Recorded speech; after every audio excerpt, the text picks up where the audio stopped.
కనాడవికి ఘోరవన్య మృగయారతి నేగిన వాని చంపి పైబడి మణికొంచు నొక్క హరిపారగ దాని వధించి డాసి ఏర్పడగన జాంబవంతుడు ప్రభాత్త దిగంతము నాస్యమంతమున్.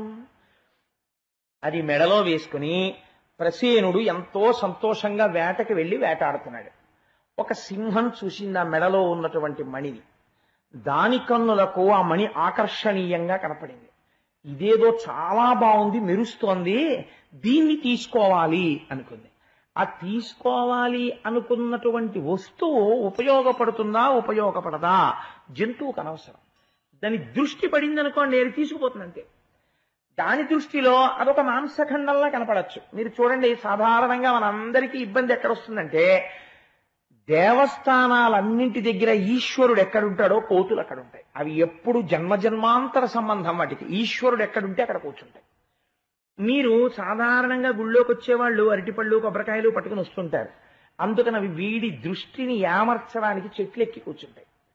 వీడు ఓ హ్యాండ్ బ్యాగ్ ఏదో వేసుకుని వెళ్ళిపోతూ ఇలా చేత్తో పట్టుకుని ఇలా వెళ్ళిపోతున్నారు అనుకోండి, దానికి అనుమానం జిప్పేశాడు కానీ లోపల అవే ఉంటాయి, గుళ్ళోకి వస్తున్నాడు కదా అని. దానికి ఏం తెలుసు, వాడు సెల్ ఫోన్ కూడా పెడతాడు గుళ్ళోకని. అందుకని అది ఏం చేస్తుందంటే చెట్టు మించి దూకి ముందు ఈ బ్యాగ్ అట్టుకుపోతుంది. బ్యాగ్ అట్టుకుపోయి ఈ జిప్పు తీస్తుంది, చాలా అందంగా తీస్తుంది, తీసి సెల్ ఫోన్ తీసుకుంటుంది. ఇప్పుడు ఈ సెల్ ఫోన్ కోతికి అవసరమా అంటే నీ వెర్రికి పరాకాష్ట. గుళ్ళో పెడుతూ పట్టుకెళ్ళావు కదా సెల్ ఫోను, ఇప్పుడు కోతి చేతికి వెళ్ళింది. కోతి చేతి సెల్ ఫోను ఎవడి అజ్ఞానమునకు ప్రతిబింబము. గుళ్ళోకి సెల్ ఫోన్ పట్టుకెళ్ళిన వాడి అజ్ఞానమునకు ప్రతిబింబము. కాబట్టి ఇప్పుడు అది కోతి తట్టుకుంటుంది. ఎవడి గుండె ఆగిపోతుంటుంది, పట్టుకెళ్ళిన వాడి గుండె ఆగిపోతుంది. దాని సొమ్మేం పోయింది, ఇలా నొక్కుతుంది అలా నొక్కుతుంది. దానిలో కూడా ఏమైనా 4 బఠానీలు ఉన్నాయేమో దానికి అనుమానం. కొమ్మకేసి కొట్టి 2 ముక్కలు విడదీసి వైర్లన్నీ లాగి గోరిని దూర్తతనం కాలిపోను గుళ్ళోకి ఇదిరా పట్టుకొచ్చాడు, మొహం మీద బారేసో కమ్మెక్కిపో. అప్పటికైనా బుద్ధి తెచ్చుకుని గుళ్ళకి మానేస్తే పర్వాలేదు, అప్పటికీ తెచ్చుకుంటే వాడి దరిద్రం. కాబట్టి ఏమైంది అంటే ఏ ప్రాణికి అవతల వారి యందు అది ఉన్నది అనుకుంటాడు. కాబట్టి అది దూకి పట్టుకెళ్ళినట్టే సింహము కూడా అటువంటి భ్రాంతి పొందింది. ఎక్కడి నుంచి వచ్చింది ఇదంతా? ఎక్కడ ఎలా ఉండాలో అలా ఉండకపోవడంలోంచి వస్తుంది. కాబట్టి ఇప్పుడు ఏమైంది, వేటకి మణి వేసుకెడదామన్న ఆలోచన ఎందుకు వచ్చింది? కృష్ణుడి మాట వినకపోవడంలోంచి వస్తోంది. ఇది ఎక్కడికి వెళ్ళింది? మణి వేసుకుని వేటకెళ్ళాడు. ఈ మణిని ఎవరు చూశారు? సింహం చూసింది. సింహం ఏం చేసింది? అమాంతం వచ్చి ప్రసేనుడి మీద దూకింది. ఆయన ఎందుకు చచ్చిపోయాడు మీరు బాగా గమనించాలి. వెళ్ళినవాడు దేనికి వెళ్ళాడు? వేటకెళ్ళాడు, ప్రాణిని చంపడానికే వెళ్ళాడు. చంపలేకపోయాడు. ఎందుకు చంపలేకపోయాడు అంటే అవతలవాడి మెడలో ఉన్నటువంటి మణిని గ్రసించడం మీద యువతల ఉన్న ప్రాణి యందు క్రౌర్యం అంతా పెరిగిపోయింది. చంపైనా లాగేయాలని మీద పడి చంపేసి ఆ మణిని తీసుకుని నోట కరుచుకుని వెళ్ళిపోతోంది సింహం. వెళ్ళిపోతుంటే అట్నుంచి జాంబవంతుడు వస్తున్నాడు. ఆయన ఇప్పటివాడు కాడు, త్రేతాయుగం నాటి ఆయన రామచంద్రమూర్తిని సేవించాడు. జాంబవంతుడు అంటే రామాయణంలో అలాంటి క్యారెక్టర్ ఇంకోటి ఉండదు, అంతటి మహానుభావుడు. ఆయన ఎటువంటి వాడో తెలుసా అండి? వామనమూర్తి బ్రహ్మాండములు నిండిపోయి పెరిగిపోతుంటే అటువంటి వామనమూర్తికి ఇంత మంచి అవకాశం ఎక్కడొస్తుందని 21 మార్లు ప్రదక్షిణం చేశాడు. అంటే ఎంత గొప్పవాడో చూడండి. నిజంగా అంతటి శక్తి సంపన్నుడు.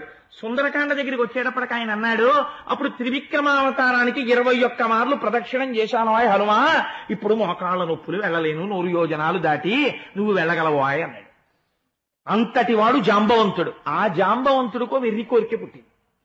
యుద్ధంలో సముద్రానికి సేతువు కట్టి రామచంద్రమూర్తి ఆవలివేపుకి వచ్చి దశకంఠుడి యొక్క 10 తలకాయలు కోసేస్తున్నప్పుడు, రామాయణం మీరు విన్నారు కదా, యుద్ధకాండలో రామరావణ యుద్ధం జరుగుతున్నప్పుడు మిగిలిన వాళ్ళందరూ ప్రేక్షకులు ఇంకా యుద్ధం చేయలే. అసలు ఇలాంటి యుద్ధం చూడకపోతే ఎలాగని అందరూ అవతల బారేసి ధనస్సులు బాణాలు కూర్చుని చూడడం మొదలెట్టారు. వాల్మీకి మహర్షి ఉపమానం చెప్పడానికి ఆయనే సాటి. ఆయన అన్నారు, సముద్రానికి సముద్రం ఉపమానం, రామరావణ యుద్ధానికి రామరావణ యుద్ధం ఉపమానం, దానికి ఉపమానం లేదన్నారు. అలాంటి అస్త్రశస్త్ర ప్రయోగం జరిగింది. చూశాడు జాంబవంతుడు. ఆయనకు ఒక కోరిక పుట్టింది, అబ్బా ఏమి మొనగాడరా, ఏమి పరాక్రమం రా మహానుభావుడికి, ఏమి యుద్ధం చేశాడరా, ఒక్కసారి ఇంతో యుద్ధం చేయాలనుకున్నాడు. అంతా అయిపోయిన తర్వాత రాముడు వచ్చి ఏమిటి నీ కోరిక అంటే, ఓసారి మీతో యుద్ధం చేయాలనుందన్నాడు. ఆయన మర్యాదా పురుషోత్తముడు. తనకి ఇంత సాయం చేసినటువంటి స్నేహితుడితో సరదాకి కూడా యుద్ధం చేయడు. రామాయణం నేర్చుకున్నవాడు ఇది తెలుసుకోవాలి. నా సుహృత్, నా స్నేహితుడు అని ఒకసారి అన్నాడు అనుకోండి, జీవితంలో అవతల వాడు దారి తప్పితే దారి దిద్దాలి తప్ప అవతల వాడిని ఎట్టి పరిస్థితులలోనూ కూడా పొరపాటు సరదాకి కూడా ఇక దెబ్బలాడకూడదు. సరి స్నేహితుడు నువ్వు అంగీకరిస్తే విడిచిపెట్టంతే కొంతకాలం. నీతో దూరంగా ఉండడం వల్ల ఆయన మార్గం మళ్ళీ తెలుసుకుని నిన్ను చేరుతాడు తప్ప సరదాకి కూడా ఆయనతో దెబ్బలాడను ఇవాళ అని అనరాదు. నువ్వు అంత నిగ్రహంతో ఉండాలి. మర్యాదా పురుషోత్తముడైన రాముడు నేర్పాడు. కాబట్టి జాంబవంతుడు అన్నాడు, నువ్వు అడిగినా ఈ జన్మలో నీకు ఆ కోరిక తీరదు. నేను ఈ అవతారంలో ఉండగా నీకు ఆ కోరిక తీరదు. వచ్చే అవతారంలో నేను శ్రీకృష్ణుడిగా వస్తాను, అప్పుడు నీకు ఇటువంటి కోరిక తీరుతుంది అన్నాడు.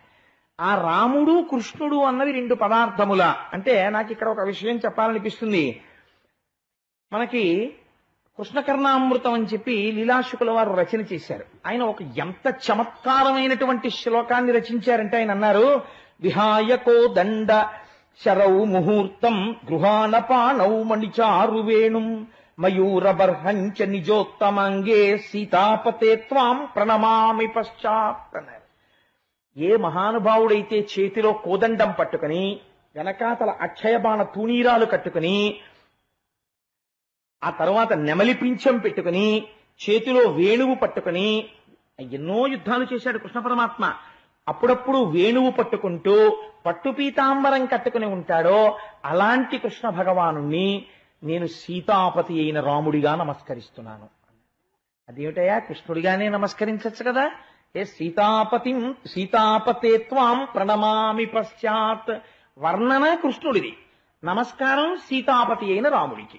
అదేమిటయా అదేం నమస్కారం అయ్యా నువ్వు అంటే ఆయన అన్నారు, నవస్తు భేద ప్రతిపత్తిరస్తి మే తథాపి భక్తి తరుణీందు శేఖరే. వస్తువు యొక్క స్వభావము రీత్యా రెండు లేవు, ఉన్నదొక్కటే. కానీ ఇవాళ నా మనస్సు మాత్రం రాముడిగా నమస్కరించాలనిపించింది. ఎంత గొప్ప ప్రతిపాదనండి. నేను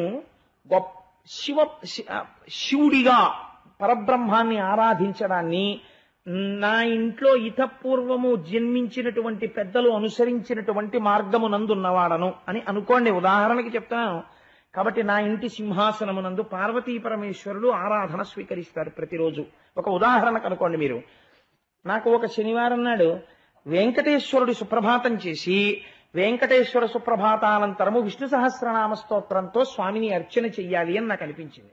అప్పుడు వెంటనే నేను పూజకు కూర్చుని నా మనస్సు చంపేసుకుని, నేను ఏమో అదేంటి శైవుల్లో పుట్టాను, నేనేమో పార్వతీ పరమేశ్వరులకి మా నాన్నగారు పూజ చేశారు, తాతగారు పూజ చేశారు, నేనేమో ఇవాళ విష్ణు సహస్రనామ స్తోత్రం చదివితే, ఆరి దూర్తుడా నీకు విష్ణు సహస్రం కావలసి వచ్చిందిరా, నీకు రోజు ఓం నిధనపతయే నమః ఓం నిధనపతాంతికాయ నమః అనేవాడివి, శనివారం వచ్చేటప్పటికి నీకేమో వెంకటేశ్వర స్వామి కావలసి వచ్చాడా, ఉండు నీ పని చెప్తానంటాడేమో పరమేశ్వరుడని చదవలేక విష్ణు సహస్రనామం అయ్యో ఏమనుకుంటాడో అని ఆ శివాష్టోత్తరమే చదువుకుని ఈనోడు తినేస్తున్నాడు నన్ను ఎదురుకుంటాను, చదువుకోనివాడు, ఎక్కడికి వెడదామన్నా ఇంట్లో ఆ శివుడు ఫోటో లేను, ఎక్కడ చదువుదామన్నా ఏమనుకుంటాడో భయమేను అని నువ్వు అంతా ఏం బెంగ పెట్టుకోక్కర్లేదు.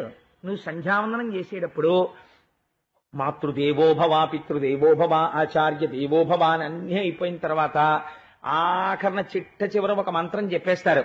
అదేంటే ఆ వచ్చినటువంటి గాయత్రిని పంపించేసి, అమ్మా నువ్వు బయలుదేరుతున్నావమ్మా నా నమస్కారములను స్వీకరించి అని ఎవరు కులదేవతయో వారికి నమస్కరిస్తారు. సింహాసనంలో ఉన్న వారికి నమస్కరించి ఒక మాట చెప్తాం, ఈశ్వర ఇవాళ మిమ్మల్ని నేను లక్ష్మీనారాయణులుగా అర్చన చేస్తున్నాను.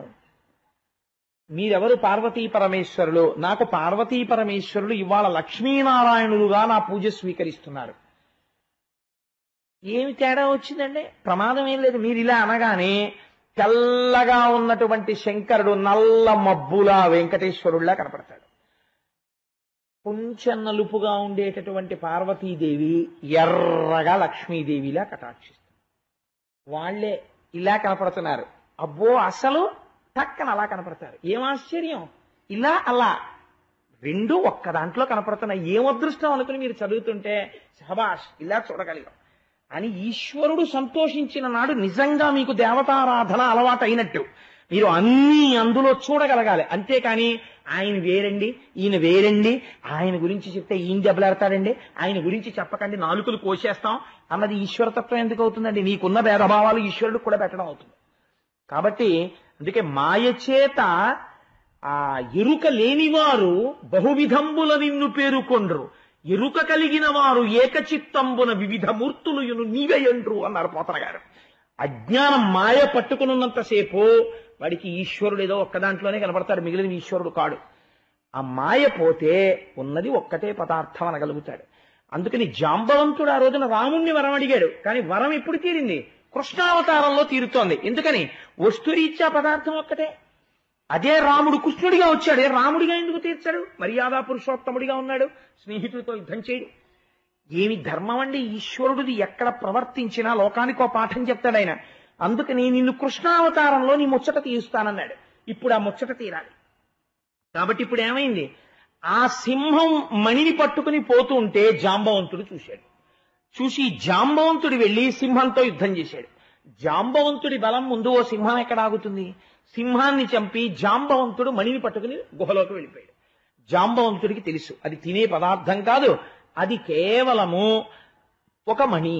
కాబట్టి ఇప్పుడు ఆ మణిని ఎక్కడ తీసుకెళ్లి పెట్టాడు అంటే, దాన్ని తీసుకెళ్లి కని జాంబవంతుడామణి కొని పోజి సమీప శైల గుహజొచ్చి ముదంబున తన కూరిమిసుతునకు ఘన కేళి కందుకంబుగా చేసె నృప. కొడుకు పుట్టి ఉన్నాడు జాంబవంతుడికి. ఆ కొడుకు ఉయ్యాలలో ఊగుతున్నాడు. ఆ కొడుకు ఆడుకోవడానికి ఆ కొడుకు ఉయ్యాల పైదండె మీద ఈ మణి కట్టాడు. వాడు ఆ మణి చూసి ఉంగా ఉంగా అంత కాంతిగా ఉన్న వస్తువుని చూసి పిల్లల దృష్టిని తొందరగా ఆకర్షిస్తాయి కొన్ని కొన్ని వస్తువులు. ఏదో చిలుక టపటపటపటపలు ఆడుతోంది అనుకోండి, అదేదో కుయ్ కుయ్ అంటోంది అనుకోండి, వాళ్ళు వెంటనే దాని వైపు కన్నార్పకుండా చూసి ముందు దాన్ని ఇలా పట్టుకుని ఆ తర్వాత ఇలా నోటి దగ్గరికి తెచ్చుకుని నోట్లో పెట్టేసుకుని కొరికేద్దామని చూస్తారు. చూసి అదేదో కుయ్కీలాడుతుంటే వీళ్ళు కూడా పెద్ద నవ్వులు నవ్వేసి ఆడేసుకుని పొంగిపోతారు. అందుకని ఇంత శమంతకమని చివరికి ఏమైంది దాని బతుకు అంటే, జాంబవంతుడు కొడుక్కి ఆట వస్తువు అయింది.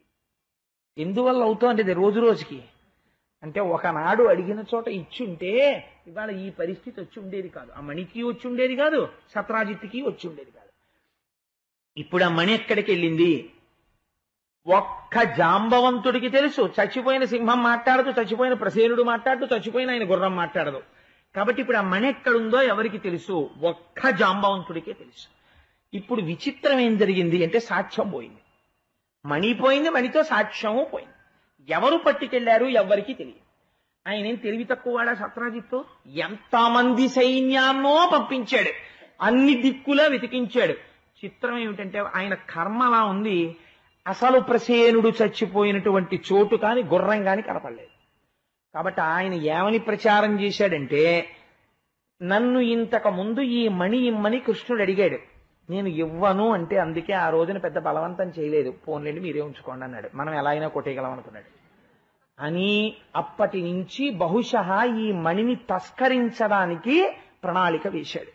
వేసి నా తమ్ముడు ఆ మణి పెట్టుకుని వేటకు వెడుతుంటే కృష్ణుడే ప్రసేనుణ్ణి సంహరించి ఆ మణిని అపహరించాడు అని కనపడ్డ వాళ్ళందరికీ చెప్పడం మొదలెట్టాడు. పాపం ఎక్కడ ప్రారంభం అవుతుందో తెలుసా అండి? ఒక వస్తువు పోయిందనుకోండి, ఒక వాచి జారిపోయిందనుకోండి, ఎక్కడో ఒక వాచి జారిపోగానే ఈశ్వరుడు ఆ వాచి వెళ్ళిపోవడానికి నిర్ణయించి వేరొకరికి ఎవరికో అందించాలని దాన్ని ఈశ్వరుడు సంకల్పం చేశాడు. దానికి కోటేశ్వరరావు నిన్ను అడిగితే ఇవ్వవు, నీ వాచి తీసుకుంటానని ఈశ్వరుడు తీసుకున్నాడు. నేను ఎంత అదృష్టవంతుడు నేను మీరు అనుకున్నారనుకోండి, మనస్సు కొంత తృప్తిని పొందుతుంది.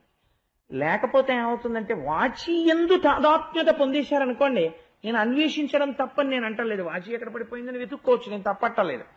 కానీ వెంటనే నిన్నను కోటేశ్వరారు ఎన్నేళ్ళయిందండి మీ వాచి, ఇన్నేళ్ళైనా బాగుంది అన్నవాడి మీదకి దృష్టి వెళ్ళిపోయింది అనుకోండి, వాడు కానీ ఏమైనా కొట్టేశాడా అని మీరు అనుకున్నారనుకోండి, వాడు భక్తుడు అనుకోండి, ఇంకో పాపం మూట, ఇంకో 100 వాచీలు పోవడానికి కావలసినంత పాపం సిద్ధం. మనం ఏం చేస్తామంటే, మనకు ఉండేటటువంటి బుద్ధి యందు ఉండే పొరపాటు తనం, ఏదైనా ఇంట్లో వస్తువు కనపడలేదనుకోండి, నేను సరిగ్గా వెతికానా అని ఆలోచించాడు. ముందు ఏమంటాడంటే, ఎవరో అమాయకులు ఉంటారు, వాళ్ళ మీదకి వెళ్ళిపోతుంది దృష్టి. వెళ్ళిపోయి వాళ్లే తీసేశారేమో అంటాడు. ఆల్ రైట్, 2 రోజులు పోయిన తర్వాత ఆ వస్తువు దొరికింది, నువ్వేం ప్రాయశ్చిత్తం చేసుకుంటావు? నువ్వు ఎవరిని ఈ మాట అన్నావో వాళ్ళ దగ్గరికి వెళ్ళి నువ్వు చెప్పగలవా? 2 రోజుల క్రితం ఈ వస్తువు కనపడనప్పుడు నిన్ను నేను అనుమానించాను, కానీ ఆ వస్తువు దొరికింది. నిన్ను నేను అలా అనుమానించినందుకు నన్ను క్షమించు అని చెప్పగలిగిన సంస్కార బలం నీకుందా? నేను ఖచ్చితంగా చెప్తా ఉండదు. అలా చెప్పలేదు. కానీ చూసేవాడు ఉన్నాడుగా, వాడు ఆ మూటంతా ఎత్తి భుజం మీద పెడతాడు, ఈ అనుమానంతో చేసినటువంటి పాపం అంతా. కాబట్టి ఏమవుతుంది అంటే, ఇప్పుడు వెళ్ళి ఈ మణిలోంచి ఎన్నిన్ని పాపాలు పెరుగుతున్నాయో చూడండి. ఇప్పుడు ఎవరి వైపు చూపించాడు? కృష్ణుడి వైపు చూపించాడు. ఈశ్వర నింద మొదలెట్టాడు. భగవంతుడికి చౌర్యాన్ని అంటగట్టాడు. అసలు ఎవరిచ్చారు అది? సూర్యనారాయణుడు ఇచ్చాడు. సూర్యనారాయణుడు ఎవరు? కృష్ణనారాయణుడే. ఈయన ఒకటే. ఆయన ఇచ్చింది ఆయన తీసుకున్నాడు అనుకోండి, దొంగతనం ఎందుకు అవుతుందండి? నువ్వు కొన్నాళ్ళు ఉంచుకోవా, ఆయన ఇచ్చాడు, తీసేసుకున్నాడు, దొంగతనం అవుతుంది? అది అవదసలు. కానీ కృష్ణుడి యందు నేరారోపణ చేశాడు, కృష్ణుడే దొంగిలించాడు, కొత్త పాపం బయలుదేరింది. ఇప్పుడు ఈ కొత్త పాపం బయలుదేరితే కృష్ణుడు తన మీద వచ్చినటువంటి అపనింద పోగొట్టుకోవాలి అనుకున్నాడు. ఈ అపనింద పాపుకోవడం కోసమని ఆయన ప్రయత్నం ప్రారంభం చేశాడు. ప్రారంభం చేసి అసలు ఎవరు వేసుకెళ్లారు రామని అని అడిగాడు. అదిగోనండి ఆయన పట్టుకెళ్ళాట, ఆ ప్రసేనుడు వేసుకెళ్ళాడు. సరే పదండి అడవిలోకి. తన బంధుమిత్రాదులందరినీ తీసుకుని బయలుదేరాడు. ఎందుకంటే ముందు వాళ్ళు నమ్మాలి, అందుకని బంధుమిత్రులందరితో కలిసి బయలుదేరాడు. ఇదో దురలవాటు ఉంటుంది ప్రపంచంలో. ఇన్నాళ్లు మనతో ఉన్నవాళ్లే చిన్న అనుమానం వచ్చిందనుకోండి, అలా చేయడు నా స్నేహితుడు అండం. ఆ కోటేశ్వరరావు గారు అర్జెంటుగా కావలసి వచ్చి 100 రూపాయల కాగితం చిల్లర మార్చుకోవడానికి ఒక కనపడని వెళ్ళకూడని చోటుకు వెళ్ళి 100 రూపాయల చిల్లర తీసుకున్నాడు అనుకోండి, అనుకోకుండా. ఆ సమయంలో ఒకడు చూశాడనుకోండి, కోటేశ్వరారిని ఎక్కడ చూసినా తెలుసా అండి అని అనేకూడదు. యుక్తాయుక్త విచక్షణ ఉండాలి. ఏ పరిస్థితులలో అక్కడ నించోవలసి వచ్చిందో అది చూడకుండా నేరారోపణ చేసేయడమే. అందుకని మిత్రుడి మీద మాట అన్నారనుకోండి, నేను నిక్కచ్చిగా చెప్తున్నాను నా మిత్రుడు ఆ పని చేయడో అని నువ్వు అనగలగాలి. అది మిత్రత్వం అంటే. అనడు, ఎందుకున్నాడో నేను కనుక్కొస్తానుండండి అని అనగలగాలి మీరు స్వతంత్రంగా. అది ధైర్యం. పూరికంటే స్నేహితుడంటే అది. రేపు కుచేలోపాఖ్యానంలో చూద్దరు కానీ స్నేహితుడంటే అలా ఉంటాడు కృష్ణ భగవానుడు. కాబట్టి ఇప్పుడు ఈ బంధుమిత్రులందరికీ అనుమానం తీరాలి, అన్వేషణ మొదలు పెట్టాడు. చూడండి ఏ స్థితికి వచ్చిందో ఈశ్వరుడి స్థితి. ఎందుకని? ఒకరిని అడిగినటువంటి పాపానికి. లోకం పోకడ ఎలా ఉంటుందో చూపిస్తున్నారు, మోహబుద్ధి ధనమునందు ఎలా ఉంటుందో చూపిస్తున్నారు. అందుకని వెళ్ళాడు. వెళ్ళి వెతుకుతున్నాడు. అక్కడ ప్రసేనుడి యొక్క గుర్రము ఆయన కళేబరము కనపడ్డాయి, మణి లేదు. కాబట్టి ప్రసేనుడి గుర్రాన్ని ప్రసేనుణ్ణి ఎవరో చంపుండాలి. ఎవరు చంపుంటారు? మళ్లీ సాక్ష్యం కోసం వెతికారు. సింహం యొక్క అడుగుజాడలు కనపడ్డాయి. అయితే సింహం చంపింది. ఈ సింహం ఎటు వెళ్ళింది? సింహం అడుగుజాడలు వెళ్ళిన వైపుకి వెళ్ళారు. ఇప్పుడు సింహం అడుగుజాడల దగ్గర ఒక భల్లూకము యొక్క అడుగుజాడలు కనబడ్డాయి. అంటే ఈ సింహాన్ని ఒక భల్లూకం చంపింది. ఈ భల్లూకం ఎటు వెళ్ళింది? ఆ భల్లూకం ఉన్న వైపుకి వెళ్ళారు. వెళితే అది ఒక పర్వత గుహలోకి వెళ్ళిపోయి అడుగుజాడలు. ఇప్పుడు ఆ భల్లూకం ఎక్కడుంది? పర్వత గుహలో ఉంది. ఎవరా భల్లూకం? సింహాన్ని చంపిన భల్లూకం. కాబట్టి ఎవరు పడితే వాళ్ళు లోపలికి వెడతారు ఏమిటండి? మీరు వెళ్ళండి అంటారు. కొంచెం బలంగా ఉండేవాడిని ఏమంటారంటే, మీరు వెళ్ళరండి మేస్టారు, మేము బయట ఉంటాం, ఇక్కడే ఉంటాం, ఎక్కడికి వెళ్ళిపోండి, మేము ఇక్కడ ఉంటాం, మీరు వెళ్ళి పని చేసుకొచ్చేయండి, మనం కలిసి వెళ్ళిపోదాం, మేము ఎక్కడికి వెళ్ళాం మీరు వచ్చేవరకు అంటారు. మీరు చాలా మందిని అక్కడే మీరు ఎంత స్నేహం చెయ్యొచ్చో తెలుసుకోండి. ఏం పర్వాలేదో, నేనున్నాను, కష్టం వచ్చినప్పుడు కాకపోతే ఎందుకో, friend in need is a friend in deed, నేనున్నానన్నవాడు బంధువు. అంతేకాని వాడు కష్టంలో ఉన్నప్పుడు వీడికి సంతోషం సంకలు కొట్టుకుని ఇంట్లో చెప్పుకుంటాడు. వాడు ఇవాళ వృద్ధిలోకి వస్తే వాడికి ఏడుపు, తలుచుకుని ఏడుస్తుంటాడు. వాడు బంధువు ఏమిటంటే రాబంధువు. వాడు అందుకే పనికొస్తాడంతే, ఇంకొక దానికి పనికిరాడు, దేహబంధువుగా వాడు. కాబట్టి అలాంటి బంధుత్వాలు ఎలా ఉంటాయో చూపిస్తున్నారు ఆ ఆఖ్యానంలో. వీళ్ళందరూ గుహ బయట ఉంటా ఉన్నారు. మీరు వెళ్ళి చూసిరండి అన్నారు. చూసిరండి అంటే ఏంటి? మీ మీద ఆపద. ఎవరిది పని? మీది. మీ మీద వచ్చింది నింద, మా మీద వచ్చింది ఏమిటి? మేము ఎత్తుకుపోయామన్నారా? మీరు ఎత్తుకుపోయారన్నారు. ఇక్కడ వరకు అంటే ఏదో వచ్చాం మీతో పాటు, కాస్త కాఫీయో టిఫినో తింటూ దొరికితే తింటాం. ఇంకా ఈ భల్లూకం ఇందులోకి వెళ్ళిందని తెలిసింది. గుహ ఇది, గబుక్కుని కొట్టేస్తే అది ఏమోలో కూర్చుని చీకట్లోను. నింద మీది కాబట్టి అయ్యా మీరు వెళ్ళండి అని నోరు విప్పి చెప్పరు, అదో గమ్మత్తు. మీరు వెళ్ళండి మేము బయట ఉంటాం అంటారు. అంటే ఏడు దాని ఉద్దేశం, ఎవడి మీద నింద ఉందో వాడు వెళ్ళాలని. అందుకు సిద్ధపడ్డాడు. ఒక్క మణిలోంచి లోకంలో ఎన్ని రకాలైనటువంటి శీల ప్రవృత్తి కలిగిన వాళ్ళు ఉంటారో స్వామివారు ఫిల్టర్ చేస్తున్నారు లోకానికి. ఇన్ని పాఠాలు చూపించేస్తున్నాడో చూడండి. ఇప్పుడు ఈయన లోపలికి వెళ్ళాడు. ఉయ్యాల మీద మణి వేలాడుతోంది, ఎవ్వరూ లేరు గుహలో. కాబట్టి పని అయిపోయింది, వచ్చింది, మణి తీసుకుపోవచ్చు. వెళ్ళి ఆ మణిని తీసుకున్నాడు. అక్కడ ఒక దాది ఉంది, ఆ దాది చూసింది. మణిని పట్టుకెళ్ళిపోతున్నారు ఎవరో అని పెద్ద కేకలేసింది. కేకలు వేసేటప్పటికి లోపల పడుకున్నటువంటి జాంబవంతుడు బయటికి వచ్చాడు. మణిని పట్టుకుపోతున్నాడో అన్నదే చెవిన వినపడింది తప్ప ఆకార స్వరూపముల చేత తన స్వామి అని గుర్తించలేక కలియబడ్డాడు. కలియబడితే లోపల కొన్ని రోజుల పాటు భయంకరమైన యుద్ధం జరుగుతోంది. వీళ్ళు ఏమన్నారు? మేము ఉంటాం, మీరు వెళ్ళండి అన్న వాళ్ళు ఉన్నారు కదా. వీళ్ళు ఏమన్నారంటే, లోపల ఒక అనుమానం ఒకటి మొదలవుతుంది. ఏమిటో తెలుసా అండి? లోపలికి వెళ్ళిన వాడు ఇన్నాళ్ళైనా రాలేదు, వాడు రావట్లేదు, అది వస్తే మనము ఉండం కదా. అందుకని ఎందుకు వచ్చింది? వాడు వెళ్ళి ఇంకా రాలేదని చెప్పేస్తే గొడవ వదిలిపోతుంది. వస్తే వస్తాడు, బయటకు వచ్చిన వాడు రాడేంటి ఊళ్ళోకి అని నచ్చ చెప్తారు. లోకం యొక్క తీరు ఎంత గమ్మత్తుగా ఉంటుందో చూడండి. కాబట్టి ఏం చేశారు? అందరూ కలిసి ఊళ్ళోకి వెళ్ళిపోయారు ద్వారక. వీళ్ళందరి కోసం ఆయన మధుర నుంచి ద్వారక తీసుకొచ్చాడు, ఒక్కళ్ళకి దెబ్బ తగలకుండా. ఆయన వచ్చే వరకు ఒక్కడు బయట కాపుండడు. ఇది విచిత్రం. కాబట్టి ఏం చేశారు అంటే, వీళ్ళందరూ వెళ్ళిపోయారు ద్వారక. వెళ్ళిపోయి ఏం చేశారు అంటే, వెళ్ళి అంతఃపురంలో ఉన్న వాళ్ళకి చెప్పారు, లోపలికి వెళ్ళాడండి, చాలా రోజులైంది, బయటికి రాలేదు. కాబట్టి ఏమనుకుంటారు ఉన్నవాళ్ళు? వెంటనే ఒక ఆలోచనకు వచ్చేస్తారు, కృష్ణుడు శరీరమును వదిలిపెట్టాడు అని. ఇంకా ఒక చిన్న ఆశ, కృష్ణుడు బ్రతికున్నాడేమో. ఇది మీరు బాగా పట్టవలసినటువంటి రహస్యం ఒకటి ఉంది ఇక్కడ. ఇప్పుడు కృష్ణుడు ఏ స్థితిలో ఉన్నాడని ఆయన ఆత్మీయులు నమ్ముతున్నారు, ఆయనకి చెందిన జనం నమ్ముతున్నారు, నిజమైన వాళ్ళు, రుక్మిణి మొదలైన వాళ్ళు. ఆయన ప్రమాదమునందున్నాడు అని నమ్ముతున్నారు. ఇప్పుడు ఈ ప్రమాదము నుంచి ఎవరు ఉద్ధరిస్తారు? ఇప్పుడు రుక్మిణీదేవి అంతఃపుర జనం కలిసి ఎవరిని స్తోత్రం చేశారో తెలుసా అండి? దుర్గాదేవిని స్తోత్రం చేశారు. ప్రమాదం జాతకంలో ముంచుకొస్తుంటే ఉద్ధరించగలిగిన శక్తి ఈ లోకమునందు ఎవరికి ఉన్నది? దుర్గకే ఉన్నది. అందుకే కృష్ణావతార ఘట్టమంతా కృష్ణుడు దుర్గా పక్కపక్కన వెళ్ళిపోతుంటారు. మీకు ఎన్నో సందర్భాల్లో నేను చూపించా కృష్ణజననం దగ్గర నుంచి. ఇప్పుడు దుర్గా స్తోత్రం చేస్తున్నారు. అందుకే రేపటి రోజున గోవింద స్వామిని ఇక్కడ అభిషేకం చేసినప్పుడు దుర్గా సూక్తంతో కూడా అభిషేకం చేస్తారు ఆయనకి. ఆయన మించి దుర్గా సూక్తం జరుగుతుండగా మీరు పోసిన పాల వలన శక్తి కాదు, సుస్వరంతో సుబ్రహ్మణ్య శర్మ గారు ఇతర పండితులు కూర్చుని విద్వాంసులు చదువుతారు ఆ సూక్తాలు. ఆ రోజున అమలాపురం నుంచి ఘనాపాటీలు వస్తున్నారు. పరమాత్మకి వేదం అంటే ఇష్టం. ముందు సాయంకాలం ఒక అరగంట సేపు ఘనాపాటీలు కూర్చుని వేదం చదువుతారు. తర్వాత వారు అభిషేకం చేస్తారు. ఈ అభిషేక తీర్థాన్ని మీ అందరికీ ఇస్తారు.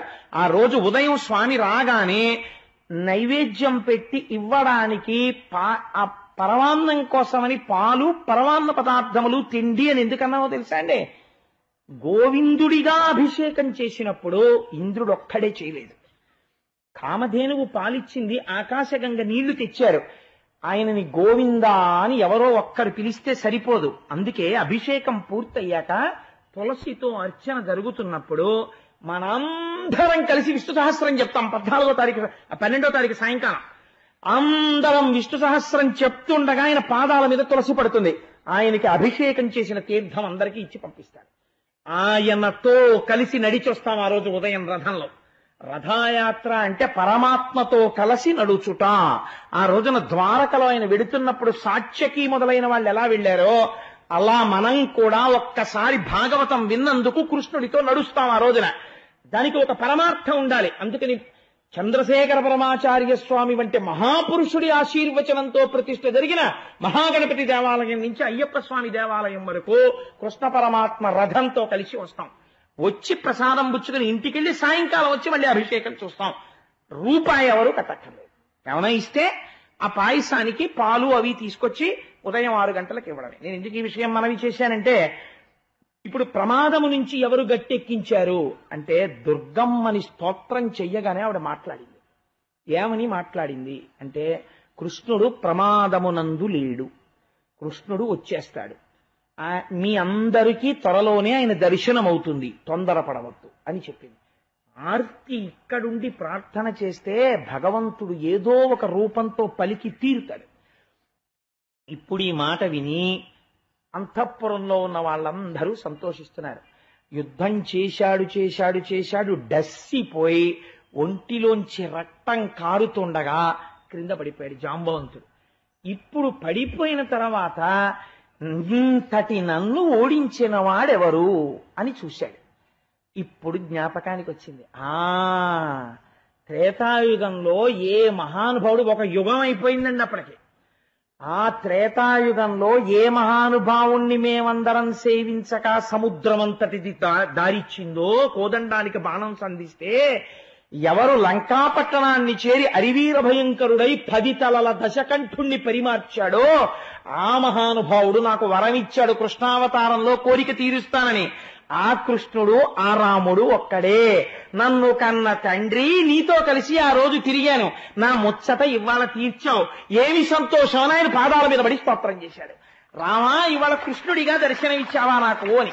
ఏం అదృష్టవంతుడండి జాంబవంతుడు, ఎవరుంటారు అటువంటి స్థితిని పొందిన వాళ్ళు అని స్తోత్రం చేసి పొంగిపోయి, రామా నేనేమివ్వగలను, మీరు ఇవాళ ఇక్కడికి వచ్చారు అంటే రామా అని నేను అన్నప్పుడు కృష్ణ అని మీరు అనుకోండి, నేను ఆనందంలో రామా అనేస్తున్నాను కాబట్టి కృష్ణ మీరు వచ్చారు, పరమ సంతోషం, కాబట్టి శమంతకమణిని మీరు స్వీకరించండి.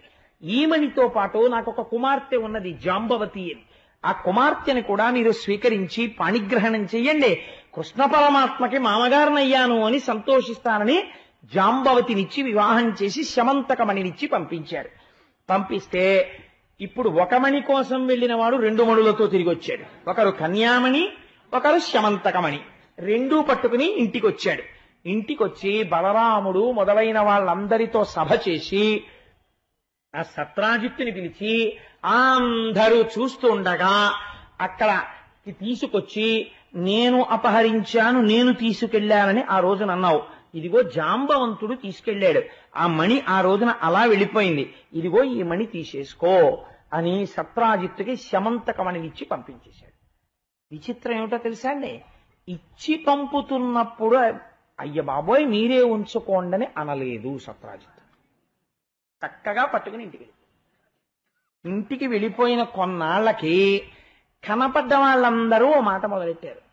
ఇన్ని మాటలు అనేవాడివయ్యా, ఆ టైంలో అస్తమానం కృష్ణుడు ఎత్తుకుపోయాడు అనేవాడివి, ఇంట్లోనే పెట్టుకున్నావా, మళ్ళీ జాగ్రత్తగా పెట్టుకుంటున్నావా, ఇప్పటికైనా మళ్ళీ వేటకెళ్లేవాడికి వాడికి ఇవ్వకే సలహా చెప్పేవాళ్ళు ఎంతమంది ఉంటారు.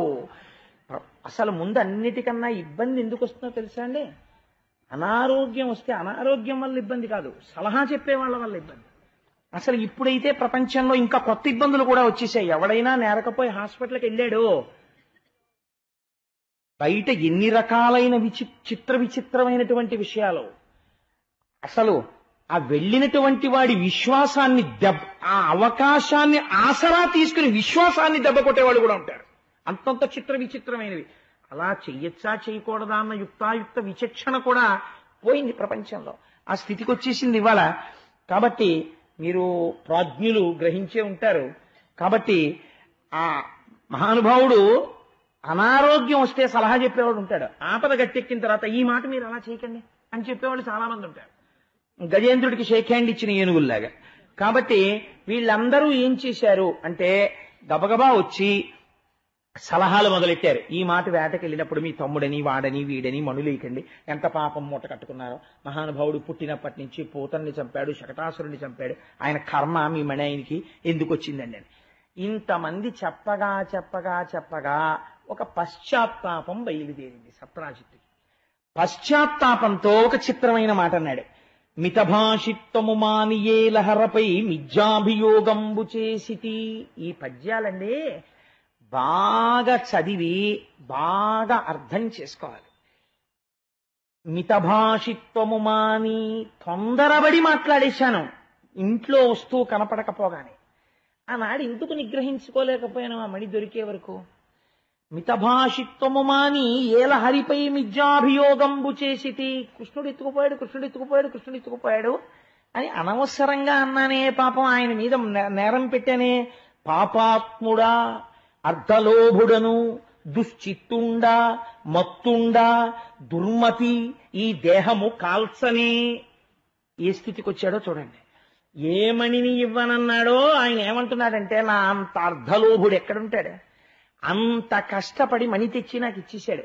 కృష్ణ మీరు ఉంచండి అని నేను అనలేకపోయాను. మళ్ళీ అర్ధలోభంతో దీన్ని తెచ్చాను. నేను దుర్మతిని, ఎందుకు ఏం చేసుకుంటాను ఇవన్నీ?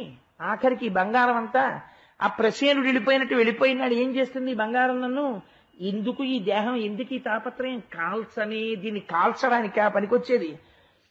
దురితమీ మార్గంబున బాయు, ఈ చేసినటువంటి పాప చింతన దేని వల్ల పోతుంది? అందుకే చంద్రశేఖర పరమాచార్య స్వామి తరచు చెప్పేవారు, మనిషికి మాట గొప్పది, దుర్వినియోగం చెయ్యకండి అంటుండేవారు. కాబట్టి దురితమీ మార్గంబునన్ బాయు, ఏ గతి కంసారి ప్రసన్నుడై మనుచునన్ కారుణ్య భావంబునన్. ఆ కంసుణ్ణి సంహరించినటువంటి కృష్ణ పరమాత్మ నా యందు ఏ కారణం చేత మళ్ళీ కారుణ్య బుద్ధిని పొందుతాడు, నన్ను ఎలా ఆదరిస్తాడు అని ఆలోచించి ఆలోచించి ఒక విషయం జ్ఞాపకానికి వచ్చింది. జాంబవంతుడు ఏం చేశాడో అదే నేను చేస్తే పోలా అనుకున్నాడు. ఇంట్లో పెళ్లిడికి వచ్చిన పెళ్లి ఉంది సత్యభామ. సత్యభామ మీద అప్పటికి చాలా మంది కళ్ళున్నాయి. అందులో ప్రధానమైన కన్నున్నవాడు శతధన్వుడు. ఎందుకని? సత్యభామ రాజనీతజ్ఞురాలు, యుద్ధనీతజ్ఞురాలు. ఆవిడికి ఎన్నో విద్యలు తెలుసు. అన్నిటినీ మించి గొప్ప సౌందర్యాతిశయము కలిగినటువంటి స్త్రీ. కాబట్టి సత్యభామ అంటే గబుక్కుని మనకి తెలుసున్న కొన్ని విషయాలను దృష్టిలో పెట్టుకుని మీరు ఆవిడ మీద ఒక నిర్ణయానికి వచ్చేయండి. ఆవిడ మహాతల్లి, రేపు విందురుగాని ఆవిడ నరకాసుర వధకెడుతుంది. ఆవిడ ధనస్సు పట్టుకుంటే పోతన గారు పద్యాలు రాశారు. నిజంగా ఏమి పద్యాలు రాయి, పద్యాల తేనె మూటలా అనిపిస్తుంది. అలా చేస్తుంది నరకాసురుడితో యుద్ధం. రేపు చూద్దురుగా నా పట్టు చీర బిగించి ఆ ధనస్సు పట్టుకుని యుద్ధం చేస్తుంటే సత్యభామ ఎలా ఉంటుందో. కాబట్టి ఆ తల్లి నా కుమార్తె అయినటువంటి సత్యభామని, నా దగ్గరున్న శమంతకమణిని రెండింటినీ కాళ్ళు కడిగి కృష్ణ పరమాత్మకి ఇచ్చేస్తాను. నేను చేసినటువంటి దోషాలు అక్కడతో పోతాయి. అమ్మయ్యా అనుకున్నాడు. ఈ అనుకోవడంలో కూడా ఓ గమ్మత్తుంది తెలుసా అండి. సత్రాజిత్తుకు ఒక్కతే కూతురు సత్యభామ, కొడుకులు లేరు. కాబట్టి శమంతకమని ఎవరికి వెళ్ళాలి? తర్వాత అల్లుడు గారికే వెళ్ళాలి. ముందు నేనే ఇచ్చేసుకుంటే గొడవ వదిలిపోతుంది, ఆ పాపము పోతుంది, అల్లుడికి వెళ్ళిపోతుంది. కాబట్టి కృష్ణుణ్ణే అల్లుడిని చేసేసుకుని పాపము పోగొట్టుకోవచ్చు, శమంతకమణిని ఇచ్చేసేయచ్చు. ఇప్పుడు శమంతకమణి నుంచి వచ్చే బంగారం, శమంతకమణి నా కూతురే అనుభవిస్తుంటుంది కదా, నా అల్లుడు నా మనవలే అనుభవిస్తారు కదా. అర్ధలోభుడను అంటున్నాడు కానీ లోపల ఎక్కడో ఇంకా చిన్న ప్రణాళిక మాత్రం ఉంది. ప్రణాళిక పోకుండా లేదు. నేను పెద్దాపురంలో ఉన్నప్పుడు ఒక గమ్మత్తు చూస్తుండేవాడిని. 16 ఫలాల నోము అని ఒక నోము ఒకటి ఉంటుంది.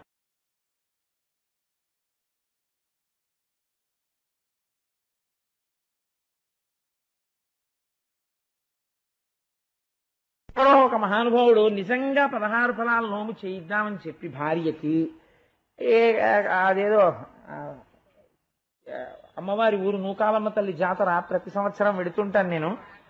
ఆ కాండ్రకోట, ఆ కాండ్రకోట నుంచి పెద్ద పనసపళ్ళు ఒంటెద్దు బండిలో వేసి తెచ్చుకుని తన భార్యతో 16 ఫలాల నోము చేయిద్దామనుకుని సంకల్పం చేయగానే, అంటే ఒక ఉదాహరణకి చెప్తున్నాను. ఒక ఆవిడంది, అయ్యో బయట బ్రాహ్మణ్ని పిలిచి ఇచ్చేకయ్యా, మనకి తెలుసున్నాయని ఒక ఆయన ఉన్నాడు, ఆయనకి దానం చేసేస్తే అతను పాపం అంత డబ్బున్నవాడేం కాదు, మేము 16 రూపాయలు ఇచ్చి పండుకో రూపాయికి ఆవిడ కొనేసుకుంటుంది. 16 రూపాయలకి మా కోడలు కొనుక్కుంటుంది, కొనుక్కుని మా కోడలు చేసేసుకుంటుంది 16 ఫలాల్లోమో. ఈ కోడలు దానం చేసేసాక 16 రూపాయలు ఇచ్చి మళ్ళీ ఆయన అవుతాయి. అప్పుడు మా చిన్న కోడలు 16 రూపాయలు ఇచ్చి పుచ్చుకుని మళ్ళీ చేసేసుకుంటుంది. ఇలా 16 రూపాయలు ఇచ్చి 350 మంది చేసేస్తారు. వెర్రేడెవడు? మొదట కొనుక్కు తెచ్చినవాడు అవడే. ఎంత చిత్తం! 10 రూపాయలకి బేరం ఆడుకున్న ఆటో ఎక్కాక కనపడ్డ సర్వీస్ టికెట్లు అన్ని 3 రూపాయలకి ఎక్కి కూర్చున్నట్టు. 10 రూపాయలు ఇచ్చేవాడు మూట ఎక్కిన వాడు వాడే, మిగిలిన వాళ్ళందరూ 3 రూపాయలకి ఎన్ని రూట్లో ఎక్కేస్తారు. అలా ఇది అయ్యో మనం ఒక నోము చేస్తున్నాం, ఇలా చెయ్యొచ్చా, దీనికి ఫలితం ఉంటుందా, వాడెవడో తెచ్చి దానం చేయడం ఏమిటి, మనమేమో 16 రూపాయలు ఇచ్చి కొనేసుకుని మళ్ళీ దానం చేసి, ఎందుకు ఈ మోసం, ఎందుకు ఈ టక్కరతనం, ఎందుకు ఈ వక్ర తెలివితేటలు? ఈశ్వరుడు ఇచ్చినప్పుడు చేద్దాం మనం దానం అని అనలేడు. ఎంత ప్రణాళికలో దిక్కుమాలిన నోముల దగ్గర కూడా చాలా ఆశ్చర్యంగా ఉంటుంది. గోదానం అంటాడు, దశదానాలు చేస్తున్నానండి, దశదానాలు చేస్తున్నానండి. పోనీ దశదానాల్లో గోవు ఎదురా గోవు అన్నారు అనుకోండి, గోవు ఏంటంటే 11 రూపాయలు.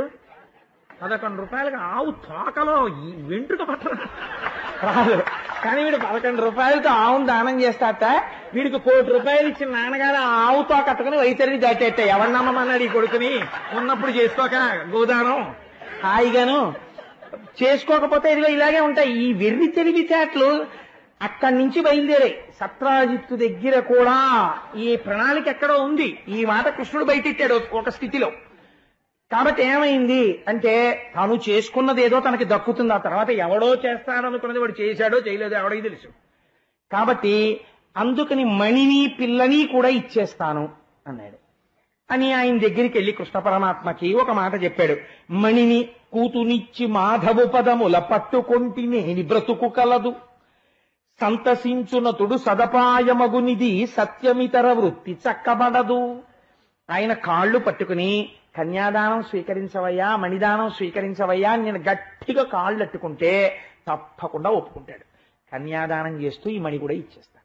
అల్లుడు కదా ఇచ్చేసుకుంటాడు. ఒక్కొక్కళ్ళకి ఒక్కొక్క వెర్రి ఉంటుంది.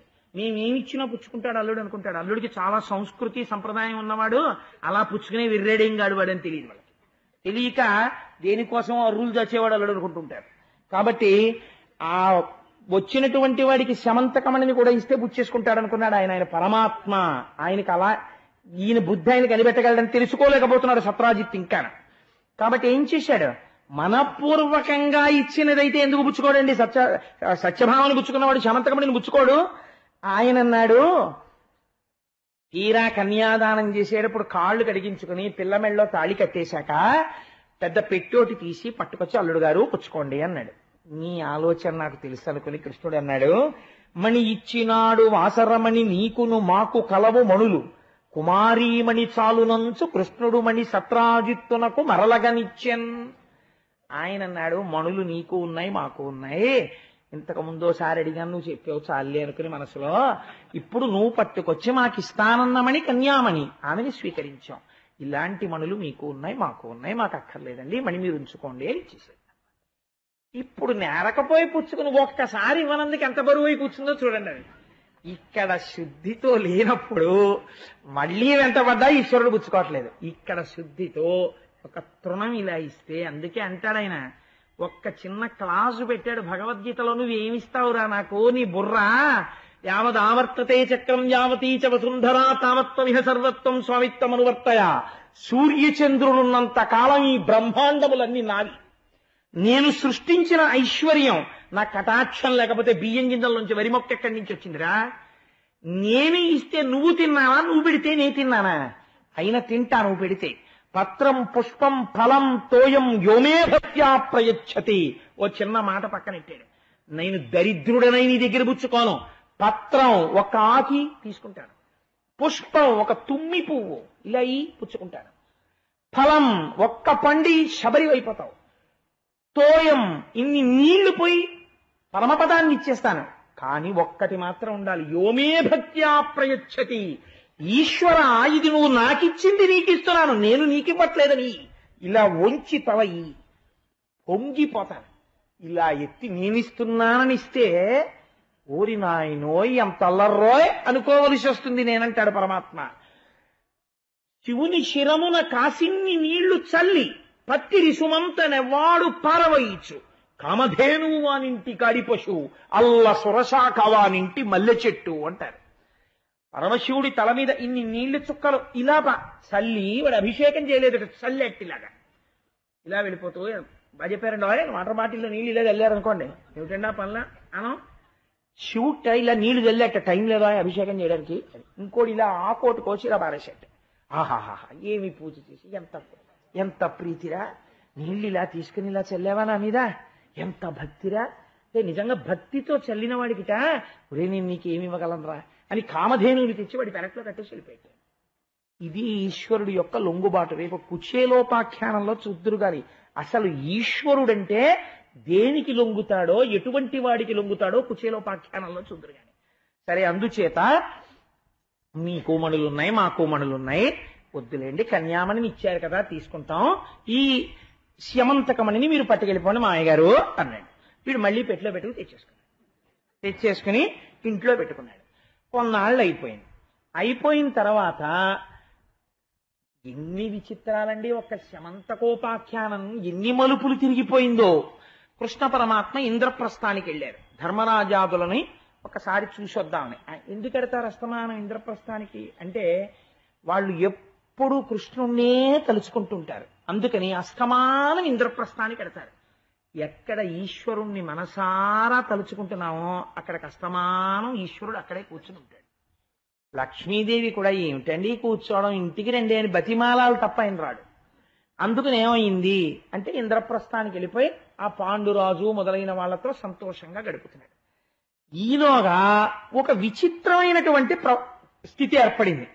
కృతవర్మ అక్రూరుడు వీళ్ళిద్దరూ కృష్ణుడికి సామాన్యమైన భక్తులు కారు. అక్రూరుడే, కృతవర్మే. అక్రూరుడు గురించి మీరు విన్నారు కదా, ఆయన పొందిన దర్శనం ఇటువంటి దర్శనం కాదు. ఈ అక్రూరుడు కృతవర్మ కలిసి ఒక రోజున శతధన్వుణ్ణి పిలిచారు. కృష్ణుడు లేడు ఊళ్ళో, ఇంద్రప్రస్థానికి వెళ్ళాడు. ఏమాయ్, నీకు జ్ఞాపకం ఉందా? సత్రాజిత్తు సత్యభామని నీకిచ్చి పెళ్లి చేద్దాం అనుకునేవాడు. శమంతకమణిని కృష్ణుడు తీసుకొచ్చిన తరువాత ప్రసేనుణ్ణి చంపి తీసుకుపోయింది జాంబవంతుడే అని జాంబవంతుణ్ణి గెలిచి శమంతకమణిని తెచ్చి తిరిగి సత్రాజిత్తుకి ఇచ్చాక ఇప్పుడు తీసుకెళ్లి సత్యభామని కృష్ణుడికి ఇచ్చేశాడు. అంటే మాట మార్చేశాడా లేదా? నీకు ఇస్తానన్న పిల్లని ఇవ్వకుండా చేసేశాడా లేడా? కృష్ణుడు ప్రస్తుతం ద్వారకలో లేడు, ఇంద్రప్రస్థానికి వెళ్ళాడు. నీకు ఇదే మంచి అవకాశం, వెళ్ళి సత్రాజిత్తుని చంపేసి శమంతకమణి నువ్వు వెతుకుపో అన్నారు. ఎవరు చెప్పారు ఈ మాట? అక్రూరుడు, కృతవర్మ. ఎటువంటి అక్రూరుడు?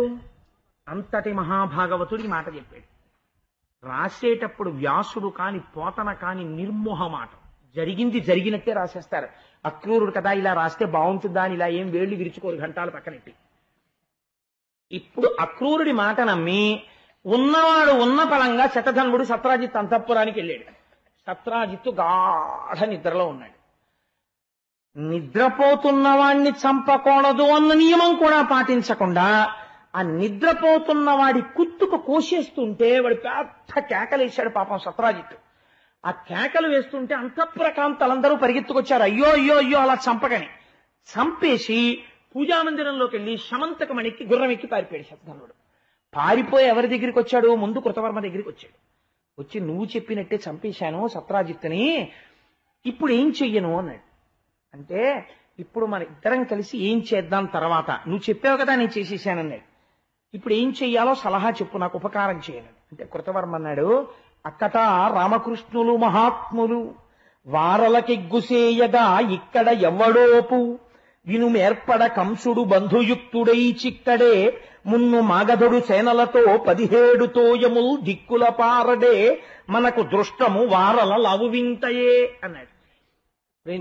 నువ్వు మళ్ళీ ఎప్పుడు మా ఇంటి దగ్గర కనపడతావు. ఎందుకో తెలుసా? కృష్ణుడితోటి బలరాముడితోటి వైరమా? నువ్వు చంపింది ఎవరినో తెలుసా? కృష్ణుడి మామగారిని చంపావు. ఊరుకుంటాడా కృష్ణుడు? ఖచ్చితంగా నిన్ను పట్టుకోవడానికి వస్తాడు. పట్టుకోవడానికి వచ్చిన తర్వాత నేను పారిపోతానని నన్ను అడుగుతానేంటి? నేనేం సలహా చెప్పను. నువ్వు ఎక్కడికైనా పో, కానీ ఒకటి చెప్పనా? ఎంతో ప్రయత్నం చేసి కంసుడు ఏమైపోయాడు? 17 మాటలకు వచ్చి దండయాత్ర చేసి జరాసంధుడు ఏమయ్యాడు? నీ బతుకు అదే అయిపోతుంది. నిన్ను కృష్ణుడు వదలడు, నువ్వు మాత్రం ఇంకా మా ఇంటి దగ్గర కనపడకన్నాడు. ఎవరు వెళ్లి సత్రాజిత్తుని చంపమని చెప్పాడు? ఆ కృతవర్మ. తెల్లబోయి శతధన్వుడు ఇంత మహాభక్తుడు అనుకున్నాను, ఇంత తేలిగ్గా మాట తప్పేశాడని పరిగెత్తుకుంటూ అక్రూరుడి ఇంటికి వెళ్ళాడు.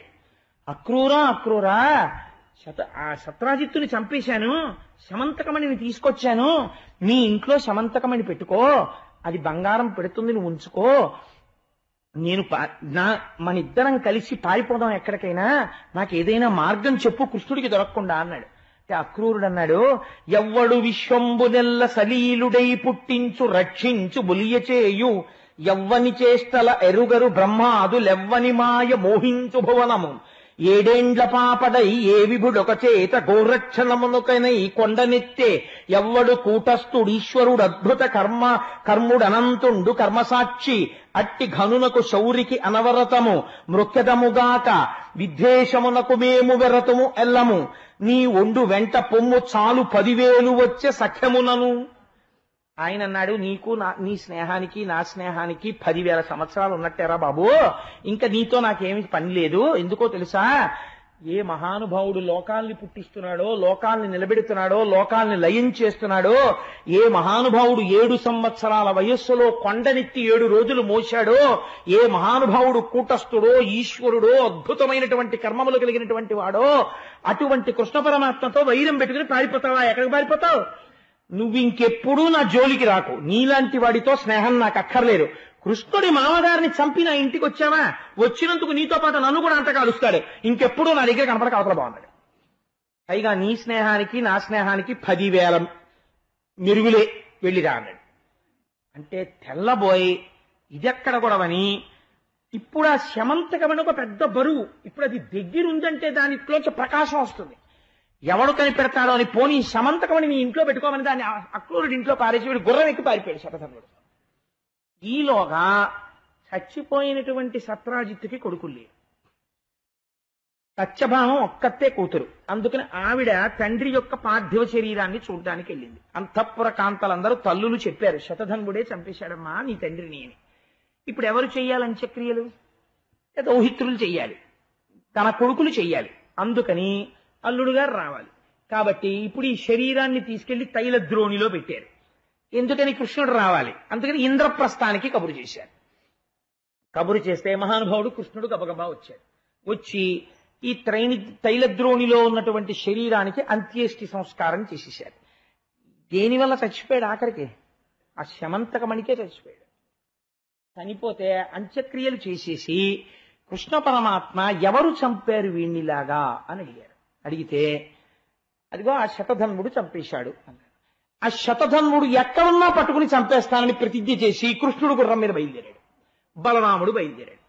బలరామకృష్ణులు ఇద్దరూ తనని తరువుకొస్తున్నారని తెలిసి శతధన్వుడు పరిగెడుతున్నాడు గుర్రం ఎక్కి. ఈ వెనక తరువుకొస్తుంటే మిథిలా నగరం వరకు వెళ్ళిపోయాడు. మిథిలా నగరం వరకు వెళ్ళిపోయిన తర్వాత తన చక్రాన్ని ప్రయోగించాడు కృష్ణ పరమాత్మ. సుధన్వుడు, ఆ శతధన్వుడు మరణించి గుర్రం మించి కింద పడిపోయాడు. అప్పుడు కృష్ణుడి దగ్గరికి వెళ్ళి వాడి బట్టలు వెతికాడు, శమంతకమణి కనపడలేదు. అన్నయ్య శమంతకమణి కనపడలేదు, కానీ ఈ శతధన్వుడిని మాత్రం చంపేశాను అన్నాడు. బలరాముడు అన్నాడు, పోన్లే, వీడు ఖచ్చితంగా వీడికి బాగా స్నేహితులైన వాళ్ళ ఇంట్లోనే పెడతాడు ఆ శమంతకమణి. నాకు తెలుసున్నంత వరకు వీడికి బాగా స్నేహితులు కృతవర్మ, అక్రూరుడు. వాళ్ళిద్దరి దగ్గరే ఉంటుందా శమంతకమణి, వాళ్ళ దగ్గరికి వెళ్ళి అన్నాడు. చెప్పి మిథిలా నగరంలో జనక మహారాజు గారి దర్శనం చేసొస్తాను రా అని జనక మహారాజు గారి దగ్గరికి వెళ్ళాడు బలరాముడు. మిథిలలో జనక మహారాజు గారు ఇచ్చినటువంటి ఆతిథ్యం, వారితో సంభాషణలో కొన్ని నెలలు అక్కడ ఉండిపోయాడు బలరాముడు. బలరాముడు అక్కడుండిపోతే ఇంతటి మహానుభావుడు మిథిలిలో ఉన్నాడు, పక్కన కృష్ణుడు లేడు. ఇదే సమయం గదాయుద్ధం ఆయన దగ్గర నేర్చుకోవాలని దుర్యోధనుడు మిథిల వెళ్ళాడు. వెళ్ళి అప్పుడే బలరాముడి దగ్గర నేర్చుకున్నాడు గదాయుద్ధం అంతా గురువు గారిని చేసుకుని. మిథిలలో బలరాముడు ఉండడం ఎవరికి పనికి వచ్చిందంటే దుర్యోధనుడికి పనికి వచ్చింది గదాయుద్ధం నేర్చుకోవడానికి. ఈలోగా కృష్ణ పరమాత్మ తిరిగి ద్వారకానగరానికి వచ్చాడు. ఆ మాట ఈ మాటగా తెలిసిపోయింది. బలరాముడు అనుమానిస్తున్నాడు, అక్రూరుడి ఇంట్లో కానీ కృతవర్మ ఇంట్లో కానీ శమంతకమణి ఉన్నది అని కృష్ణుడికి తెలిసిపోయింది అని. ఏపో ఎల్లుండో కృష్ణుడు తప్పకుండా అక్రూరా నువ్వు శమంతకమణి తీశావా లేదా అని అడుగుతాడు అని శమంతకమణి పుచ్చుకుని అక్రూరుడు ఊరు విడిచిపెట్టి వెళ్ళిపోయాడు. ఇలా జరుగుతుంది అని మీరు ఊహిస్తారా? అక్రూరుడి విషయంలో అలా ఎందుకు చేశాడండి అక్రూరుడు? మీరు ఈ కథ చెప్పి వెళ్ళిపోయారనుకోండి, మా అందరికీ నిద్ర లేకపోతే ఆ పాపం మిమ్మల్ని చుట్టుకుంటుంది కదా, మరి మీరు ఇది పూర్తి చెయ్యొద్దా? ఎందుకు అలా చేశాడు అసలు అన్నది మీరు ఇక్కడ చాలా గుప్తమైన రహస్యం ఒకటి తెలుసుకోవాలి. ఈ రహస్యం తెలుసుకోవాలంటే నేను రామాయణం అయోధ్యకాండలో ఒక సంఘటన మీకు చెప్తే మీరు తొందరగా పట్టుకుంటారు. నేను మీకు ఒక సంఘటన చెప్పి ఇది చెప్తాను, మీరు దాన్ని చక్కగా అన్వయం చేసేసుకుంటారు. అరణ్యవాసానికి రామచంద్రమూర్తి వెళ్ళిపోవడానికి కైకమ్మ కోర్కెలు కోరినప్పుడు భరతుడు కాని శత్రుఘ్నుడు కాని అయోధ్యలో లేరు. మందర మాటలు చెప్పింది, కైకమ్మ వరాలు అడిగింది. అడిగితే రాముడు అరణ్యవాసానికి వెళ్ళిపోయాడు. అరణ్యవాసానికి వెళ్ళిపోయిన తర్వాత భరతుడు వచ్చాడు మేనమామ గారి ఇంటి నుంచి. మీరు విన్నారు కదా రామాయణం. ఒక రోజున వీళ్ళిద్దరూ ఇలాంటి సమయంలో ఇటువంటి చీకటి పడుతుండగా అంతఃపురం గోడ దగ్గర కూర్చుని ఏడుస్తున్నారు భరత శత్రుఘ్నులు. ఎంత బాధ కలిగింది. మహానుభావుడు ధర్మమూర్తి రాముడు అరణ్యవాసంలో ఉన్నాడు, మనం ఇలా ఉండిపోయాము, మా అమ్మ ఎందుకు అడిగింది ఈ వరాలని. ఇంత మంచి సలహా ఇచ్చినందుకు మందరకి కైకమ్మ దాని గూనికి బంగారు తొడుగు చేయించింది. అదేదో పెద్ద సింహతలాటంలాగా గూనికి బంగారం తొడిగెట్టుకుని మెట్లు దిగుతోంది ఆ మందర. దిగుతూ ఉంటే శత్రుఘ్నుడు చూశాడు. అన్నయ్యా అన్నయ్యా, ఇదిగో ఇదేరా మన ఇక్ష్వాకు వంశానికి చిచ్చు పెట్టింది, ఇదే మన అమ్మకి వెళ్ళి చెప్పిందిట, అందుకని దీన్ని చంపేస్తాను రా అన్నయ్య అన్నాడు. అని పరిగెత్తుకెళ్ళి దాన్ని జుత్తట్టుకున్నాడు. పట్టుకునేటప్పటికీ పండిపోయినటువంటి పళ్ళు కొమ్మదులిపితే రాలిపోయినట్టు అది ఏడి చట్టు ఇటు పరిగెడుతుంటే పెట్టుకున్న ఆభరణాలన్నీ కింద పడిపోయి దాన్ని పట్టుకుని కత్తి తీసి పొడిచిపోయాడు. భరతుడు అన్నాడు ఆగన్నాడు. అన్నాడు శత్రుఘ్నుడు. రాజ్యం మందర వల్ల పోయిందని తెలుసున్న రాముడే చంపలేదే మందర్ని, రాముడి వెంట ఉన్న లక్ష్మణుడు చంపలేదే, రాముడి ఆజ్ఞ లేకుండా మనం మందరిని చంపితే నేను చెయ్యని పని చెయ్యగలిగినంత మొనగాళ్ళ మీరని రాముడు రేపు పొద్దున్న మన అడిగి దూరం పెడితే అందుకుని వదిలేయన్నాడు. ఏమి నీతి చూడండి భరత శత్రుఘ్నుంది. వదిలిపెట్టేశాడు భరత శత్రుఘ్నుడు మందరిని. అక్రూరుడి విషయంలో భక్తి మోతాదు ఎక్కువైపోయి ఒక పొరపాటు జరిగింది. అక్రూరుడు కృతవర్మకి కడుపులో ఒక బాధ ఉంది. ఈ సత్రాజిత్తు మా కృష్ణుడి మీద నిందలు వేశాడు. శమంతకమణిని కృష్ణుడే ఎత్తుకుపోయాడు, కృష్ణుడే ఎత్తుకుపోయాడు, కృష్ణుడే ఎత్తుకుపోయాడని వాడు ఆయన ప్రచారం చేస్తున్న రోజుల్లో వీళ్ళ మనస్సు దహించుకుపోతుండేది. మా పరమాత్మ మీద వీళ్ళు ఇన్ని నిందలు వేస్తారా, ఇంత తప్పు మాటలు మాట్లాడతారా అని కడుపులో ఆగ్రహాన్ని పెంచేసుకుని ఉన్నారు. ఒకానొకనాడు శమంతకమణి దొరికింది. సత్యభామని పట్టుకెళ్లి ఇచ్చేశారు. కృష్ణుడు మర్చిపోయాడు వైరాన్ని. మరిచిపోయి మామగారిగా సత్రాజిత్తుని స్వీకరించాడు. శమంతకమణిని తీసుకోలేదు. కానీ ఇన్ని మాటలన్నాడు మా కృష్ణుణ్ణి అన్న మంట మాత్రం కడుపులో పెట్టుకున్నారు. భరత శత్రుఘ్నుల్లా ప్రవర్తించలేకపోయారు. ప్రవర్తించలేక కొంచెం అతి చనువు చేసి ఎలాగైనా ఈ సత్రాజిత్తుని చంపించాలని శతధన్వుడిని రెచ్చగొట్టారు. కృష్ణుడు లేని సమయం చూసి. నిజంగా సత్రాజిత్తు చచ్చిపోయిన తర్వాత వాళ్ళకి కావలసింది అంతవరకు, కృష్ణుడితో వైరం వాళ్ళకి అక్కర్లేదు. అందుకని ఇంకా నీతో మాకేం పని లేదు పొమ్మన్నారు. ఆ శతధన్వుడు చచ్చిపోయాడు. కానీ ఈ మణి అంటుకుంది వచ్చి. ఇప్పుడు ఈ మణి ఉంది అని తెలిస్తే ఎందుకు చేశారు ఈ పని అని అడుగుతాడేమోనని ఇప్పుడు వచ్చింది పశ్చాత్తాపం. భగవంతుడికి దూరం అయిపోయారు. అతిభక్తితో చేసినటువంటి తప్పిదాలు కూడా ఈశ్వరుడికి దూరం చేస్తాయి. కాబట్టి భక్తి పెచ్చు మీరి నీ ఈశ్వరుణ్ణి నువ్వు ఆరాధన చెయ్యడము ఎప్పుడూ దోషము కాదు. ఈశ్వరారాధన పేరు చెప్పి ఈశ్వర తిరస్కారము, ఈశ్వర నింద, ఈశ్వరుని యొక్క వేరొక రూపం మీద కక్ష పెంచుకోవడం, తప్పుడు ప్రచారాలు చేయడం అటువంటి ప్రమాదాన్ని తీసుకొచ్చేస్తుంది. దాన్ని ఈశ్వరుడు ఆపడం. ఏమైపోయాడు? నిజంగా ఈశ్వరుడికి దూరం అవడానికి పనికి వచ్చిందంతే ఈ భక్తి. అక్రూరుడు దూరం అయిపోయాడు, కృతవర్మ దూరం అయిపోయాడు. కానీ ఎంత దూరం అయిపోయినా లోపల మాత్రం ఒక గొప్ప భక్తి ఉంది కృష్ణుడి మీద. ఈ భక్తి ఏం చేసిందో తెలుసా అండి? 2 లక్షణాలు కలిసి వచ్చాయి అక్రూరుల్లో. ఒకటి జన్మతః సాధింపబడినటువంటి ఫలితం, 2 మహాపురుషుని యొక్క తేజస్సు, 3 అలవి మీరినటువంటి కృష్ణ భక్తి. 3 ఏకకాలమునందు అక్రూరుడి యందు ఉన్నాయి. మొదటిది ఏమిటో తెలుసా అండి? అసలు జన్మతః మహాపురుషుడైన. ఎందుచేత అంటే ఒకానొకప్పుడు కాశీరాజ్యాన్ని కాశీరాజు పరిపాలిస్తుండేవాడు. కాశీరాజ్యంలో వర్షాలు పడడం ఆగిపోయాయి. ఆగిపోతే కాశీరాజు గారు ఎలా వర్షాలు పడతాయి అని అడిగాడు. అడిగితే ఏదో పెద్ద అపచారం జరిగింది. ఇంత అపచారం పోవాలంటే ఒక మహాభక్తుడైన వాడు, ఒక మహాపురుషుడైన వాడు రావాలి. ఆయన వస్తే ఈ పాపము విరిగిపోతుంది, వర్షములు తమంత తాము పడిపోతాయి. రామాయణంలో బాలకాండలో ఋష్యశృంగుణ్ణి తీసుకొచ్చారు అలాగా. భాగవతంలో అలా కాశీరాజు గారు శ్వఫల్కుణ్ణి తీసుకెళ్లారు. శ్వఫల్కుడు రాగానే కాశీరాజ్యంలోకి మేఘాలొచ్చి బ్రహ్మాండమైన వర్షాలు పడ్డాయి. పరమ సంతోషాన్ని పొందినటువంటి కాశీరాజు 365 రోజులు నియమం తప్పకుండా ప్రతిరోజు గోదానం చేశాడు. అలా గోదానం చేస్తే తనకి పుట్టినటువంటి కుమార్తె అయిన గాంధిని శ్వఫల్కుడికిచ్చి వివాహం చేశాడు. ఇంతటి ఫలితాన్ని పొందినటువంటి కాశీరాజు యొక్క కూతురైన గాంధినితో వేరొక మహాపురుషుని యొక్క తేజస్సు కలిసింది. జన్మతః మహాభక్తుడైన అక్రూరుడు జన్మించాడు. సఫల్కుడితో సమానమైన వాడు. ఇంతటి దీనికి కృష్ణ భగవానుని యొక్క దర్శనము, శ్రీమన్నారాయణ దర్శనము ఎవ్వరూ పొందనటువంటి ఆ భోగి భోగ పర్యంక మధ్యంబున వలనొప్ప పచ్చని వలువవాని అటువంటి శ్రీమన్నారాయణ దర్శనం యమునా నది గర్భంలో చేశాడు. అంతటి మహాభక్తి తత్పరుడు. ఆ భక్తి అతిశయించిపోయి దోషం చేశాడు. కానీ ఆయన యందు మాత్రం పరమభక్తి ఉండిపోయింది. అందుచేత కృష్ణుడు కూడా నిలదీయలేకపోయాడు. ఈశ్వరుడే ఎక్కడున్నా ఇంతటి భక్తుడు వెళ్ళిపోతే వర్షం కురవడం ఆగిపోయింది. ఈశ్వరుడు గొప్ప, భక్తుడు గొప్ప, భక్తుడే గొప్ప తీర్పు చెప్పింది శమంతకోపాఖ్యానం. ఎంత గొప్ప వృత్తాంతమో చూడండి శమంతకోపాఖ్యానం అంటే.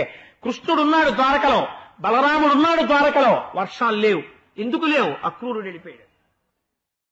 ఎందుకు వర్షాలు పట్టలేదని అడిగాడు కృష్ణుడు. అక్రూరుడు వెళ్ళిపోయాడయా ఈ ఊరి నుంచి అన్నాడు. అటువంటి మహాత్ముడు ఊరి విడిచిపెట్టి వెళ్ళడానికి వీల్లేదు. మీరు వెళ్ళి కృష్ణ భగవానుడు పరమసాదరంగా తీసుకురమ్మంటున్నాడు అని తీసుకురండి అన్నారు. అంటే మళ్ళీ వెళ్ళి స్వాగతం చెప్పారు అక్రూరుడికి. అక్రూరుడికి సత్రాజిత్తుకి ఉండే తేడా ఇదే. నేను తెలిసో తెలియకో ఆగ్రహంలో కృష్ణ భక్తిలో పొరపాటు చేసేశాను. భక్తి పొరపాటు చేయడానికి మార్గం కాకూడదు. భక్తి సంయమనానికి దారి తీయాలి ఎప్పుడు తప్ప. భక్తి అని పేరెట్టుకుని ఇంకొకళ్ళని విమర్శ చేయడం భక్తి ఎప్పుడూ అవదు. భక్తికి సంయమనము ఎంత అవసరమో శమంతకోపాఖ్యానం నిరూపణం చేస్తుంది. కాబట్టి ఏమైంది అంటే మళ్లీ తిరిగి వచ్చినటువంటి అక్రూరుడికి సాదరంగా స్వాగతం చెప్పి కూర్చోపెట్టి అర్ఘ్యపాద్యాదులిచ్చి భోజనం పెట్టి నిండు కొలువు చేసి కృష్ణ పరమాత్మ అక్రూరుడితో ఒక మాట అన్నారు. మహానుభావ, నువ్వు చాలా గొప్పవాడివి, గొప్ప భక్తుడివి. నువ్వు వెళ్ళిపోతే వర్షాలు పడలేదు. నువ్వు ఈ ఊళ్ళో ఉండు. కానీ నాకు తెలుసు, నీకు తెలుసు ఒక విషయం. శమంతకమణి నీ దగ్గరే ఉంది. సత్రాజిత్తుని చంపిన శతధన్వుడు నీ ఇంట పెట్టి వెళ్ళాడు. లేదు అని నువ్వు అనకు. ఎందుకో తెలుసా? శమంతకమణిని నేనపహరించలేదు అన్న విషయం మా అన్నయ్యకి తెలియాలి. లేకపోతే మా అన్నయ్యకి అనుమానం వస్తుంది. ఎందుకని? ఒకానొకప్పుడు బ్రహ్మగారు గోవుల్ని తీసుకెళ్లిపోతేనే అన్ని గోవుల్ని సృష్టించిన వాడు, అంతమంది గోపాలుల్ని సృష్టించిన వాడు శమంతకమణిని తేలేడా అనుకుంటాడు. నిన్ను శిక్షించి తేవడానికి నువ్వు భక్తుడవు. నీ అంత నువ్వుగా ఇచ్చేయడమే న్యాయంగా ఉంటుంది. నీ తప్పు దిద్దుకోవడం అవుతుంది, పశ్చాత్తాపం అవుతుంది. రెండు, నా అన్నగారి పట్ల నేను దోషం లేనివాడనై నిలబడినట్లుంటుంది. ఈశ్వరుడి యొక్క కారుణ్యము చూడండి. ఒక భక్తుడితో మాట్లాడేటప్పుడు నిలదీయలేదు. ఆయనే తలుచుకుంటే శమంతకమణిని బయటికి లాగలేడండి. తన మీద పెట్టుకున్నాడు. నా అన్నగారి ముందు నేను దోషిగా నిలబడకుండా చూడవయ్యా క్రూరా అన్నాడు. ఇంత భక్తి ఉన్నవాడు ఇప్పుడు తన పీక పోయినా సరే నా స్వామికి అపనింద రాకూడదని శమంతకమణిని తీసి ఇచ్చేయాలి. ఎంత గొప్పగా మాట్లాడాడో చూడండి. తీసి ఇచ్చిన తర్వాత పీక పోతుందేమో అన్న భయము కూడా ఒక మహాభక్తుడికి లేశమాత్రం కూడా కలగకూడదు. మళ్ళీ అది అపచారమే. అందుకని ఎంత స్పష్టంగా మాట్లాడాడో చూడండి. కృష్ణుడు ఒక భక్తుడితో మాట్లాడేటప్పుడు మణిగ్రహింపుమీవ మా ఎన్ననను నమ్మడు ఎలమి జనులకెల్ల చూపుమయ్య నీ గృహమున హాటక వేదికా సహిత మఖముల మరు సంతతమును. ఆ మణిని ఒక్కసారి ఇలా చూపించు. అవును, నా దగ్గరే ఉంది, కృష్ణుడి దగ్గర లేదు. మా అన్నయ్య నమ్ముతాడు, నేను తీసుకోలేదు ఆ మణిని. రెండు, అది యథార్థమునకు ఎవరికి చెందాలి? సత్యభామకి చెందాలి. ఎందుకంటే సత్రాజిత్తు మరణించాడు కాబట్టి, ఆయన కూతురు కాబట్టి, పుత్ర సంతానం లేదు కాబట్టి సత్యభామకి వెళ్ళాలి. అయినా నాకు అక్కర్లేదు. సత్యభామ నా భార్య కాబట్టి, అల్లుణ్ణి కాబట్టి సత్యభామకి ఇవ్వడం కృష్ణుడికి ఇవ్వడం అన్నది రెండు ఉండవు. నేను తీసుకోవాలి, కానీ నాకు అక్కర్లేదు, నేను పుచ్చుకోను, నువ్వే తీసేసుకో. నీ ఇంటిలో ఒక బంగారు వేదిక మీద శమంతకమణిని పెట్టి, సత్రాజిత్తులా తీసుకెళ్లి ఎక్కడో దాచక్కర్లేదు, పెట్టి రోజు వచ్చినటువంటి 8 బారువుల బంగారంతో నిరంతర యజ్ఞ యాగాది నారాయణ సేవ భోజనాలు పెడుతూ నిరంతరం భాగవతులతో నీ జీవితాన్ని తరింప చేసుకో. శమంతకమణిని అలా వాడుకో. కానీ ఒక్కసారి చూపించు, మా అన్నయ్య దగ్గర నేను మాట పడనన్నాడు. అంతకు మించి నిగ్రహించలేదు అక్రూరుణ్ణి. వెంటనే కన్నుల నీరు కారుతూ నా వలన నా స్వామికి నింద రావడమానని తన బట్టలో దాచుకున్న శమంతకమణిని తీసి ఇచ్చేశాడు. ఆ శమంతకమణిని మొన్న మంగళసూత్రాలు చూపించినట్టు సభలో అందరికీ చూపించాడు కృష్ణుడు. ఇదిగో అక్రూరుడు ఉన్నాడు, అబద్ధం కాదు, అక్రూరుడు అబద్ధం ఆడ్డు, మహాపురుషుడు అని. అప్పుడు ఆ మణిని అక్రూరుడికి ఇచ్చేశాడు. అక్రూరుడు తీసుకెళ్లి తన ఇంటిలో బంగారు వేదిక మీద పెట్టాడు. అది రోజు 8 బారువుల బంగారం పెట్టేది. ఈ 8 బారువుల బంగారంతో రోజు చక్కగా యజ్ఞయాగాది క్రతువులు, ఇంటికొచ్చేటటువంటి వాళ్ళందరికీ గోపాలకృష్ణ గారు కోరుకున్న షడ్రసోపేతమైన భోజనాలు. ఇంకేముందండి, 5 రూపాయల డొనేషన్ అక్కర్లేదు. అయ్యప్ప స్వామి పూజల్లాగా హాయిగా ప్రతిరోజు అక్రూరుడింటికి వెళ్ళిపోతూ ఉండడం, యజ్ఞప్రసారం తీసుకుంటూ ఉండడం, భోజనాలు చేస్తూ ఉండడం. అక్రూరుడికి కావలసిందేమిటి? ఎప్పుడు నారాయణ సేవ, భగవంతుడిని అలా సేవించుకోవడం. జీవితాంతం అలా సేవించుకోగలిగినటువంటి ఫలితాన్ని అక్రూరుడికి ఇచ్చాడు. ఇప్పుడు ఆ శమంతకమణి ఏమైంది? ఈశ్వరార్చనకు ఉపయోగపడింది. ఎవడు ఈశ్వరార్చనకు శమంతకమణి దగ్గర పెట్టుకున్నాడో వాడికి అది బరువు కాలేదు. అది హాయిగా రోజు అందరూ వచ్చి అదే శమంతకమణి అని నమస్కారం పెట్టి వెళ్ళేవాడు. ఇప్పుడు దాన్ని ఎవడు ముట్టుకునేవాడు కాదు. ఎందుకని? దాంతోటే రోజు యజ్ఞయాగాదులు చేస్తారు. ఎవడి తరం దాన్ని ముట్టుకోవడం ఇప్పుడు ఎవడు ముట్టుకోవాలి. అలా అక్రూరుడి ఇంట్లో ఉండి ఆ యజ్ఞయాగాదుల చేత చక్కగా వర్షాలు పడుతూ అందరూ శోభిల్లుతూ ఆనాడు క్షీరసాగర మదనంలో వచ్చిన కామధేనువు ఋషులకెళ్ళినట్టు ఈ శమంతకమణి చివరికి అక్రూరుడి దగ్గరికి వెళ్ళి శాంతించినది. ఈ కథ ఇన్ని మలుపులు తిరగడంలో పరమోత్కృష్టమైనటువంటి ఈ ఆఖ్యానాన్ని ఎవరు వింటున్నారో అటువంటి వారందరికీ కూడా ఒక దివ్యమైన ఫలితం వస్తుంది అని చెప్పారు పోతన గారు. ఎందుకు ఈ శమంతకోపాఖ్యానాన్ని భాగవతంలో చెప్పవలసి వచ్చింది అంటే, ఎవరెవరు దీన్ని వింటున్నారో ఘనుడు భగవంతుడు ఈశ్వరుడు అనఘుడు మణి తెచ్చి ఇచ్చినట్టి కథనమున్ వినిన పఠించిన తలచిన జనులకు దుర్యశము పాప సంఘము తొలగున్. చాలా కాలం నుంచి తను చెయ్యని నేరానికి తన మీద అపనిందతో ఉన్నవాడెవరైనా ఉంటే అటువంటి వాడు తన మీద ఉన్న అపనింద తాను తొలగించుకోలేకపోతే ఈ శమంతకోపాఖ్యానాన్ని చదివినా విన్నా మనసులో ఒక్కసారి తలుచుకున్నా అటువంటి వారికి ఉత్తర క్షణం ఆ అపనింద పోయేటటువంటి అవకాశము కలుగుతుంది. 2, వారికి ఉన్నటువంటి పాపరాశి ధ్వంసమైపోతుంది. మహాభక్తుడైన అక్రూరుడి చరిత్ర అంతర్లీనంగా వెళ్ళింది కాబట్టి ఈ 2 ఈ శమంతకోపాఖ్యానంలో అంతర్లీనముగా ప్రతిపాదింపబడినవి అని ఈ ఫలశ్రుతిని చెప్పి ఒక్క మాట మాత్రం చెప్పారు. ఏమనంటే, ఈ కథనమున్ వినిన పఠించిన తలచిన ఇవి జరగాలి అంటే విశ్వాసం ఉండాలి. మొట్టమొదట ఈశ్వర వాక్కు మీద విశ్వాసం లేని సత్రాజిత్తే కదా ఇన్ని బాధలు పడ్డాడు. ఇక్కడ నమ్మి అదేమిటండి వినేస్తే అలా అయిపోతుందా అంటే వాడు సత్రాజిత్తే. అలా అవుతుంది అని నమ్మగలిగితే వాడు మహాపురుషుడు అవుతాడు. కాబట్టి ఇటువంటి ఫలితాన్ని పొందుతాడు అని ఒక అద్భుతమైనటువంటి ఆఖ్యానంతో పోతనామాచ్యుల వారు శమంతకోపాఖ్యానాన్ని పూర్తి చేశారు. రేపటి రోజున ఒక అద్భుతమైనటువంటి విషయాన్ని ప్రతిపాదన చేస్తాను. రేపు మిగిలినటువంటి అష్టభార్యలు ఎవరెవరిని వివాహం చేసుకున్నాడు, ఆ యనమండుగురు ఎవరు, రేపటి రోజున కృష్ణుడికి యనమండుగురితో ఇంకా ఒక 16,000 మందితో వివాహం జరుగుతుంది. రేపు నరకాసుర వధ జరుగుతుంది, సత్యభామ బయలుదేరుతుంది.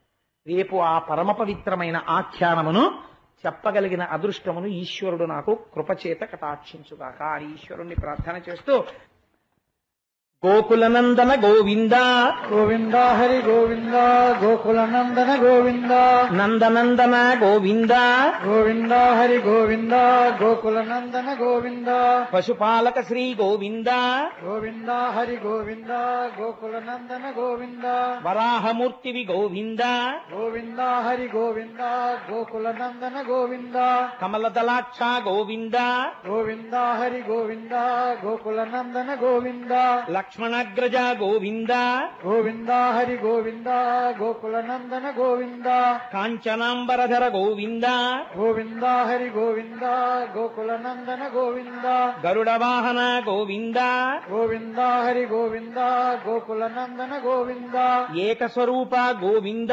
గోవింద హరి గోవింద గోకులనందన గోవింద శ్రీరామకృష్ణ గోవింద గోవింద హరి గోవింద గోకులనందన గోవింద ఏడు కొండలవాడ గోవింద గోవింద హరి గోవింద గోకుల నందన గోవింద నిత్య కళ్యాణ గోవింద గోవింద హరి గోవింద గోకుల నందన గోవింద జనార్దనమూర్తి గోవింద గోవింద హరి గోవింద గోకుల నందన గోవింద తిరుమలవాస గోవింద గోవింద హరి గోవింద గోకుల నందన గోవింద శేషాద్రి నిలయ గోవింద గోవింద హరి గోవింద గోకుల నందన గోవింద శేషసాయివి గోవింద గోవింద హరి గోవింద గోకుల నందన గోవింద శ్రీనివాస గోవింద గోవింద హరి గోవింద గోకుల నందన గోవింద శ్రీ వెంకటేశ గోవింద గోవింద హరి గోవింద గోకుల నందన గోవింద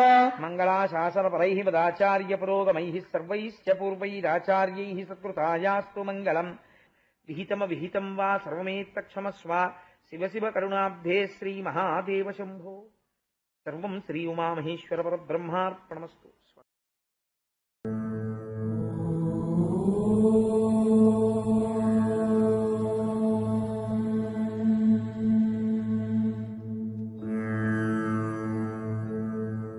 జయతు జయతు దేవో దేవకీనందనోయం జయతు జయతు కృష్ణో వృష్ణివంశ ప్రదీప జయతు జయతు మేఘశ్యామల కోమలాంగో జయతు జయతు పృథ్వీ భరనాశో ముకుంద. హరి ఓం. పరమేశ్వర స్వరూపమైన సభకు నమస్కారం.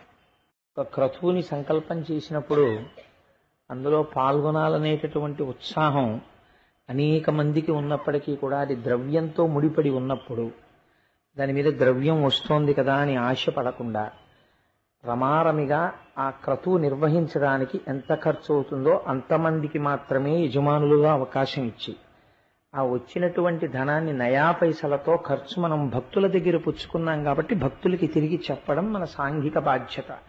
దాని చేత వారి యందు ఒక పూనిక పెరుగుతుంది. మనం ఇచ్చినటువంటి ద్రవ్యం దుర్వినియోగం కావడం లేదు అని ఒక నమ్మకం, ఒక విశ్వాసము కలగడానికి ఈ దేవస్థానం చేస్తున్నటువంటి ప్రయత్నం గోపాలకృష్ణ గారి చిత్తశుద్ధికి నేను బహుధా శ్లాఘిస్తూ ఈశ్వరుని యొక్క కృప వారి యందు ప్రసరించి చక్కగా ఇటువంటి నిబద్ధతతో వారు ఎన్నో కార్యక్రమాలు చేసి భక్తుల యందు ఒక గొప్ప పూనికని కల్పించేటటువంటి అదృష్టము అటువంటి అవకాశము ఈ దేవాలయమునకు కలుగుగాక అని భగవంతుణ్ణి ప్రార్థన చేస్తున్నాను. నిన్నటి రోజున మనం ఆ శమంతకమణికి సంబంధించినటువంటి ఆఖ్యానమును వివరణ చేసి ఉన్నాను. అది ఎన్ని మలుపులు తిరుగుతూ ఉంటుందో ఆ ప్రతి మలుపు వెనకాతల మనిషి తెలుసుకోవలసినటువంటి రహస్యాలు ఎన్ని ఉన్నాయో ఒక్క మణి చిట్ట చివరికి ఐశ్వర్యమనేటటువంటిది భక్తితో కలిసిన నాడు మాత్రమే ఉపశాంతి పొందింది. అక్రూరుడి దగ్గరికి వెళ్ళిన తరువాత ఆ మణి రోజుకి 8 బారువులు పెట్టినా 80 బారువులు పెట్టినా ఎవరికి ఏ ఇబ్బంది లేకుండా హాయిగా ఉండగలిగాడు. కాబట్టి ఆ స్థితిని ఆవిష్కరిస్తూ అటువంటి సన్నివేశాన్ని చూపించగలిగినటువంటి ఒక అద్భుతమైన శమంతకమణి ఉపాఖ్యానాన్ని నిన్నటి రోజున వివరణ చేసి ఉన్నాను. తదనంతరము కృష్ణ భగవానుడు బయలుదేరి ఇంద్రప్రస్థాన్ని చేరుకున్నాడు.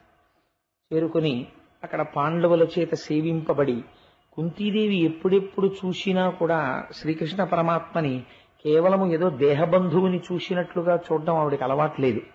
ఆయన యందు పరమాత్మతత్వాన్ని ఆవిడ చూస్తుంటుంది. కుంతీదేవి చూసి స్తోత్రం చేస్తూ ఉంటుంది. అందుచేత ఆ కుంతీదేవి చేత ధర్మరాజు చేత ఇతర పాండవ ప్రముఖుల చేత స్తుతింపబడినటువంటి కృష్ణ పరమాత్మ నరనారాయణావతారముల కనుక అర్జునుని యందు ఆయనకున్నటువంటి ప్రీతి అటువంటిది. ఆయనకి సారథ్యం చేస్తూ ఉంటారు. దాని వెనకాతల ఉన్న రహస్యం వేరు. ఎత్ర యోగేశ్వర కృష్ణో ఎత్ర పార్థో ధనుర్ధర తత్ర శ్రీ విజయోభూతి ధ్రువానీతిర్మతిర్మమ.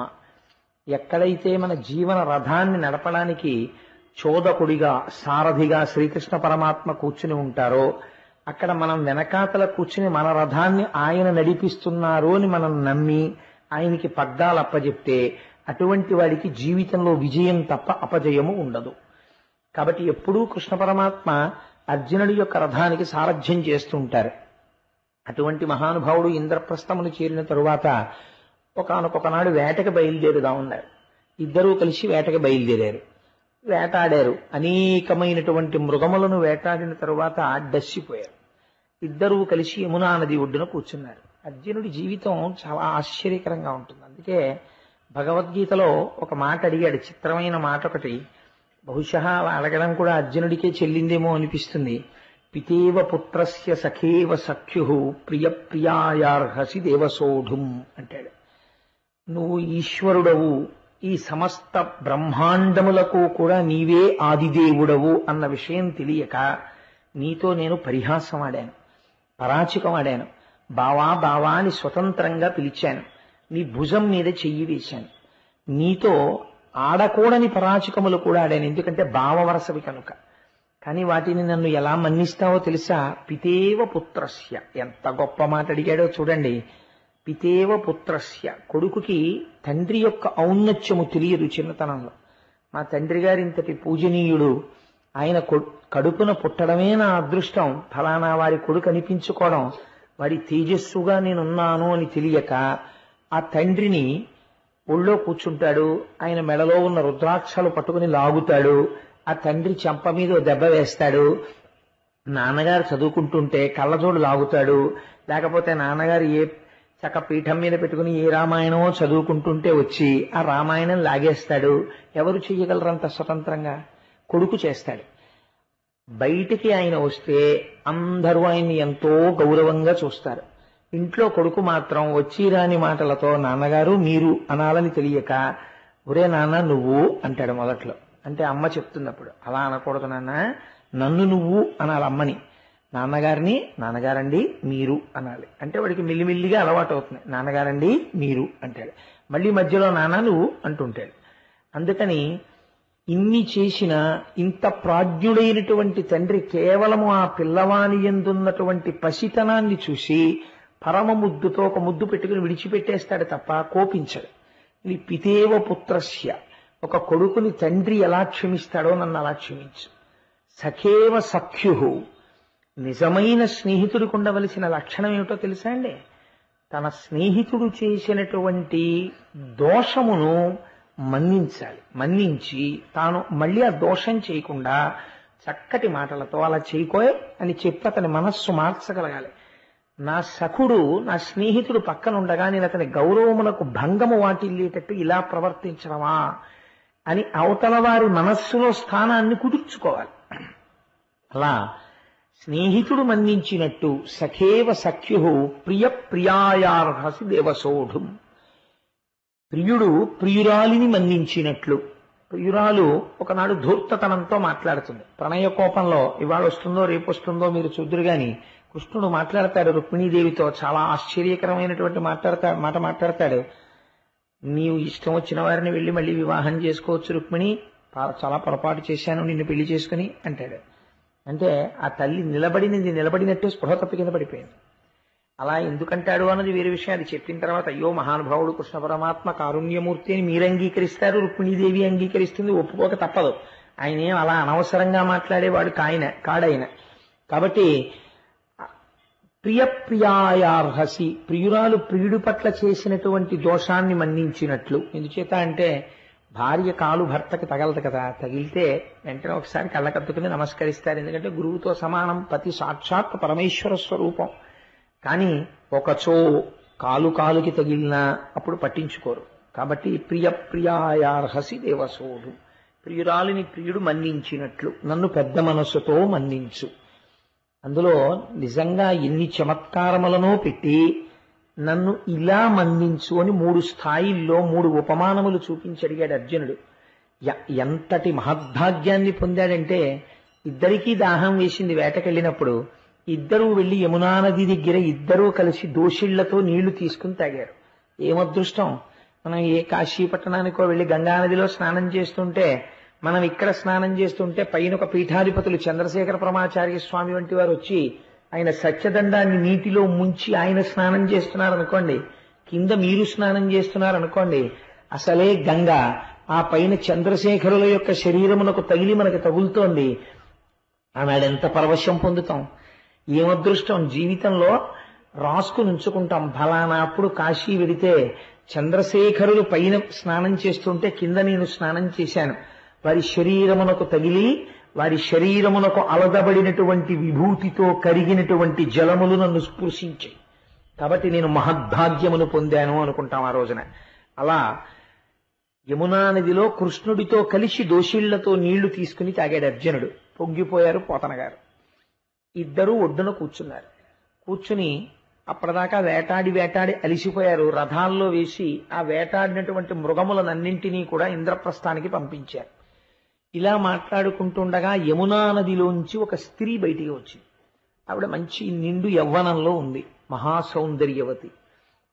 ఆవిడ ఒడ్డును తిరుగుతుంటే అర్జునుడు వెళ్లి పలకరించాడు. అమ్మా, నువ్వు చాలా అందగత్తెవి, మంచి యవ్వనంలో ఉన్నావు. నిన్ను చూస్తూ ఉంటే, నీ ప్రవర్తన చూస్తూ ఉంటే నువ్వు వివాహమునందు ఆసక్తిని కుదురుకొన్నదానిలా ఉన్నావు. కాబట్టి నువ్వు ఎవరిని వలచి ఈ ప్రాంతమునందు తిరుగుతున్నావో తెలియచేయవలసింది అని అంటే ఆవిడ ఒక చిత్రమైనటువంటి జవాబు చెప్పింది. నేను సూర్యనారాయణమూర్తి యొక్క కుమార్తెని, నన్ను కాళింది అంటారు. నేను ఈ యమునా నదిలో ఉంటుంటాను. నాకు నా తండ్రి నేను జన్మించినప్పుడు ఒక మాట చెప్పాడు. యమునా నది ఒడ్డున ఒక రోజున దాహం వేసి కృష్ణ పరమాత్మ దాహార్తి తీర్చుకోవడానికి వచ్చి నీరు తాగుతారు. ఆనాడు నిన్ను చూస్తారు, చూసి నిన్ను పరిణయం చేసుకుంటారు అని మాట మా తండ్రి గారు నాకు చెప్పి ఉన్నారు. అందుచేత నేను కృష్ణుండి భర్తగా పొందడానికి ఈ ఒడ్డును తిరుగుతున్నాను అంది. వారే కృష్ణ పరమాత్మ అని చెప్పి ఆ రోజున మళ్ళీ ఇంద్రప్రస్థానికి ముందావిణ్ణి పంపించి ఆ తర్వాత ద్వారకా నగరానికి తీసుకెళ్లి కృష్ణ పరమాత్మ కాళిందిని వివాహం చేసుకున్నాడు. అందుచేత ఆయనకి ఇప్పుడు భార్యలు ఎంతమంది అయ్యారు ఇప్పటికి మనకి తెలిసి? 1 రుక్మిణి, 2 సత్యభామ, 3 జాంబవతి, 4 కాళింది. ఇప్పటికి 4 అయ్యారు. ఆ తర్వాత ఒకసారి ఆ ఖాండవవనాన్ని దహించడం కోసం అర్జునుడిని తీసుకుని వెళ్లి ఖాండవవన దహనం అయిపోయిన తరువాత అగ్నిహోత్రుడు సంతోషించి గాంధీవాన్ని అక్షయబాణ తూణీరాల్ని అర్జునుడికి బహూకరించాడు. కృష్ణుడు పక్కన లేకపోతే అర్జునుడికి శత్రు సంహారం చెయ్యగలిగిన ఇంత సామాగ్రి రావడం కూడా కష్టమే. తాను శత్రు సంహారం చేశాడు. శత్రు సంహారానికి అనువైన రీతిలో అర్జునుణ్ణి మలచుకున్నాడు. ఇది కృష్ణుడి యొక్క గొప్పతనం. తదనంతరమునందు ఆ మయుడనబడేటటువంటి ఒక రాక్షసుడు ఆ ఖాండవవనం దహింపబడుతుంటే రక్షింపబడ్డాడు కృష్ణార్జునుల చేత. ఆయనే మయసభని నిర్మించి పాండవులకు కానుకగా ఇచ్చాడు. ఆ మయసభలోనే దుర్యోధనుడు నీరు ఉన్నటువంటి సరోవరము అనుకుని నీరు లేని సరోవరం అనుకుని కాలు వేసి భ్రంశమును పొంది ఆ తర్వాత జరిగినటువంటి కథ మీకు తెలుసు. అది భారతంలో చాలా పతాక స్థాయి సన్నివేశానికి కారణమైంది. అది ఈ ఖాండవ వనదహనంలో తృప్తి పొందినటువంటి మయుడు నిర్మించి ఇచ్చినటువంటి సభయే మయసభ. అందుచేత అప్పటికి కాళిందీ వివాహం పూర్తయింది. ఆ తర్వాత అవంతి రాజ్యాన్ని పరిపాలిస్తుండేవారు విందాన విందులు అనబడేటటువంటి ఇద్దరు. వీళ్ళ తల్లిగారు ఒక ఆవిడ ఉండేది. ఆవిడ పేరు రాజాధిదేవి. చిత్రమైన పేరు. నేను లోకంలో ఎక్కడా వినలేదు ఈ పేరుని. రాజాధిదేవి ఆవిడ పేరు. ఆవిడ శ్రీకృష్ణుడికి మేనత్త గారు. ఆ రాజాధిదేవికి ఒక కుమార్తె ఉండేది. ఆవిడ పేరు మిత్రవింద. ఈ మిత్రవిందని ఆమె సోదరులైనటువంటి ఈ విందాన విందులు దుర్యోధనుడికి ఇచ్చి వివాహం చెయ్యాలి అని సంకల్పం చేశారు. వాళ్ళకెందుకో కౌరవులంటే ప్రీతి.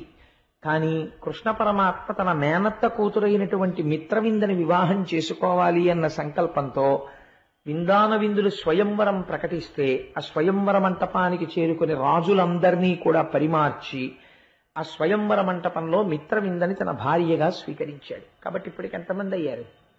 5. కాబట్టి ఆ తర్వాత కోసల రాజ్యాన్ని పరిపాలిస్తుండేవాడు నగ్నజిత్తు అనబడేటటువంటి రాజు. ఆయనకి ఒక కుమార్తె, ఆమె పేరు నాగ్నజితి.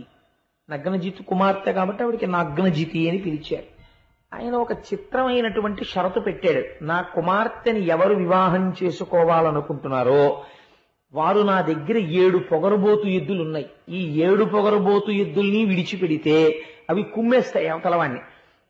ఈ 7 ఎద్దుల్ని కూడా పొగరనిచి ఎవరు గెలుస్తాడో అటువంటి వాడికి మాత్రమే నా కుమార్తె అయినటువంటి నాగ్నజితిని ఇచ్చి వివాహం చేస్తాను అన్నాడు. కృష్ణ పరమాత్మ ఆ కోసల రాజ్యాన్ని చేరుకుని ఈ 7 ఎద్దుల్ని కూడా వాటి పొగరనిచి ఆ 7 ఎద్దుల్ని కూడా ఓడించి వీర్యశుల్కగా ప్రకటింపబడినటువంటి ఆ నాగ్నజితిని అంటే పరాక్రమం నాగ్నజితిని తన భార్యగా స్వీకరించారు. ఆ తరువాత కేకయ దేశాన్ని పరిపాలించేటటువంటి రాజు యొక్క కుమార్తె కృష్ణ భగవానుడికి వేరొక మేనత్త, ఆవిడ పేరు శృతకీర్తి. ఆ శృతకీర్తి యొక్క చెల్లెలు, ఆ శృతకీర్తి యొక్క కుమార్తె, ఆవిడ పేరు భద్ర. ఆ భద్ర అనబడేటటువంటి ఆవిడ్ని శత్రువులందరినీ పరిమార్చి ఆవిడకి చిన్నతనం నుంచి కృష్ణుడిని వివాహం చేసుకోవాలని కోరిక. ఆ భద్ర అనబడేటటువంటి కన్యని వివాహం చేసుకున్నారు. తదనంతరము మద్రరాజకుమార్తె అయినటువంటి లక్షణ అనబడేటటువంటి కన్యని వివాహం చేసుకున్నారు. అలా కృష్ణ భగవానుడికి 8 భార్యలయ్యారు. అష్టభార్యలతో సర్వ సంపదలతో భగవానుడు తులతూగుచున్నాడు. రుక్మిణి, సత్యభామ, జాంబవతి, కాళింది, మిత్రవింద, నాగ్నజితి, భద్ర, లక్షణ, ఈ 8 ఆయన భార్యలు. అయితే 8 భార్యలు అని చెప్పడం వెనకాతల ఒక రహస్యం ఒకటి ఉంటుంది. ఆయనకి కృష్ణ భగవానుడికి, మీకు నేను ఏదో ఒక రోజున ఉపన్యాసంలో చెప్పాను, నిజంగా కృష్ణ భగవానుడు ఏదో ఇంతమంది స్త్రీలని వివాహం చేసుకుని దక్షిణ నాయకుడై వీళ్ళందరితో సరస్సల్లాపాలతో గడపాలని వచ్చినటువంటి అవతారం కాదది. కృష్ణ పరమాత్మ యొక్క అవతారాన్ని అర్థం చేసుకోవడం చాలా కష్టం. కాబట్టే భాగవతము తెలిసి పలుకుట కష్టంబు శూలికైన దమ్మి చూలికైన విభుద జనుల వలన వినినంత కనినంత తెలియవచ్చినంత తేటపరుతూ అంటారు. పోతనగారంతటి వారంతా మాట అన్నారు, భాగవతాన్ని అర్థం చేసుకోవడం కానీ, భాగవతాన్ని చెప్పడం కానీ, భాగవతాన్ని తెలుసుకోవడం కానీ చాలా కష్టం. కాబట్టి భాగవతం వినే వాళ్ళకు ఒక లక్షణం ఉండాలి అని చెప్తారు. భాగవతం వినేటప్పుడు మనస్సు పెడదారి త్రొక్కకూడదు. కృష్ణుడికి ఎందుకండి ఇంతమంది పెళ్ళాలు, 8 పెళ్ళాలు ఏమిటండి అని ఒక ఆలోచన వచ్చింది అనుకోండి, వెంటనే మీ మనస్సు ఒక తప్పు త్రోవ పట్టినట్టు. ఎందుచేత అంటే ఈశ్వర చేష్టితమును మీరు అర్థం చేసుకోలేకపోయారు. భగవంతుని యొక్క లీలావిలాసం అంత తేలిగ్గా అర్థమయ్యేది కదా. ఆయనకి 8 భార్యలు ఉన్నారనుకోండి, మన ఎప్పుడన్నా వచ్చి ఏమంటే కొంచెం డబ్బు అవసరంగా ఉంది, ఒక ఆవిడికి ఆ పిల్లలకి ఫీజు కట్టుకోవాలో 100 రూపాయలు ఇమ్మంటే పోనీ మనం అడగచ్చు, 8 పెళ్ళాలి ఎందుకయ్యా నీకు. ఆయన ఎప్పుడూ మనం అడగలేదు కదా, ఎందుకు వచ్చిన గొడవ, ఓ నమస్కారం పెడితే గొడవ వదిలిపోతుంది. కాబట్టి భాగవతం వినేవాడు అర్థం చేసుకోలేని స్థితి ఉంటే పెద్దలు ఏం చెప్పారంటే ఇది పరమాత్మ లీల, భక్తితో నమస్కరించు. మనం ఆకలేసింది అనుకోండి, ఇంత పదార్థం తినేస్తే మన ఆకలి తీరిపోతుంది. అగ్నిహోత్రుడు ఉన్నాడు అనుకోండి, ఎంత పదార్థం తినేసినా ఆకలి తీరిపోయిందని అనిపించదు. అదేమిటండి అలా ఎలా జరుగుతుంది అంటే అంతే, అది అగ్నిహోత్రుడి యొక్క ధర్మం, ఈశ్వరుడు యొక్క ధర్మం అలా ఉంటుంది. కాబట్టి ఈశ్వరుణ్ణి అలా అర్థం చేసుకోవడం ప్రారంభం చేస్తే మనస్సు పెడత్రోవ పట్టే అవకాశం ఉండదు. 1. 2, తెలుసుకోవాలన్న జిజ్ఞాస ఉందనుకోండి, తెలుసుకోవడం తప్పు కాదు. 8 భార్యలు అన్న మాట ఎందుకు వాడతారో తెలుసా అండి? మీరు కొంచెం జాగ్రత్తగా వింటే మీకు ఈ రహస్యం అర్థమైపోతుంది. భార్య అన్న శబ్దము చేత 6 లక్షణములను ఆవిష్కరిస్తారు. నేను ఒక స్త్రీని చూపించి ఈమె నా భార్య అని నేను అన్నాను అనుకోండి, ఈమె నా భార్య అనడంలో నేను ఈవిడ నా భార్య అని చెప్తున్నాను అన్నప్పుడల్లా దాని అర్థం ఏంటంటే ఆమె నాతో 6 సంబంధములను కలిగి ఉన్నది అని. ఈ 6 వేరొక పురుషుని ఎందా స్త్రీకి ఉండవి. 1, వాడికే చెందిన దానను. ఇదే భారతీయ స్త్రీకి ఉన్న గొప్పతనం. అందుకే మంగళసూత్రం కట్టి జీలకర్ర బెల్లం పెట్టి సప్తపది మంత్రంలో ఆ సఖ్యం కోసమని 7 అడుగులు వేయగానే ఇంటి పేరు వదిలిపెట్టేస్తుంది, గోత్రం వదిలిపెట్టేస్తుంది, తన పుట్టింటిని వదిలిపెట్టేస్తుంది. ఎవరైనా ఆవిడికేం తెలియదు. తెర ఇప్పుడంటే పెళ్లి చూపులు, పూర్వం అసలు పెళ్లి కొడుకు పెళ్లి కూతుర్ని చూడడం అన్నది ఎప్పుడో తెలుసా అండి. తెర పట్టిన తరువాత తెర ఎత్తుతారు సుముహూర్తానికి. సుముహూర్తానికి తెర ఎత్తినప్పుడే నేత్ర నిమీలనం. తెలియక పొరపాటున ఒకే వేదిక మీద ఇద్దరిని పక్క పక్కన కూర్చోపెట్టడం అనేది జరగకూడదు. అందుకే మనకి ధర్మశాస్త్రంలో వివాహం అయ్యేంత వరకు పక్క పక్కన కూర్చోపెట్టారు. ఎందుకు కూర్చోపెట్టకూడదో తెలుసా అండి? ఆ భావన వారికి రాకూడదు. ఎందుకంటే పెద్దలు మాట ఇచ్చి ఉండవచ్చు, కానీ ధర్మపత్ని ఎడమ పక్కన కూర్చోవడం అనేటటువంటిది సప్తపది అయిపోయిన తర్వాత మాత్రమే కూర్చోపెట్టాలి. అంతకు ముందు కూర్చోపెట్టడానికి నైతికమైన శాస్త్రీయమైన అధికారం ఎక్కడుంది నాకు చెప్పండి? పెద్దలందరూ ఉండి పొరపాటు చేయిస్తున్నట్టు అవుతుంది. తప్పు కదా, అలా చేయించచ్చా? పెద్దలు ఉండి చేయించకూడదు. కాబట్టి ఒక పీట మీదకి ఎప్పుడు తీసుకొస్తారంటే జీలకర్ర బెల్లం పెట్టేసిన తర్వాత మంగళసూత్రధారణం అయిపోయిన తర్వాత తీసుకొచ్చి అప్పుడు కూర్చోపెడతారు ఎడం పక్కన. అప్పటి వరకు కూర్చోపెట్టారు స్త్రీని. మీకు భార్య అంటే 6 లక్షణములు ఉంటాయని చెప్పాను. ఇది మొదటి దాంట్లోంచి నేను వెళుతున్నాను. వాడికే చిందినదానను.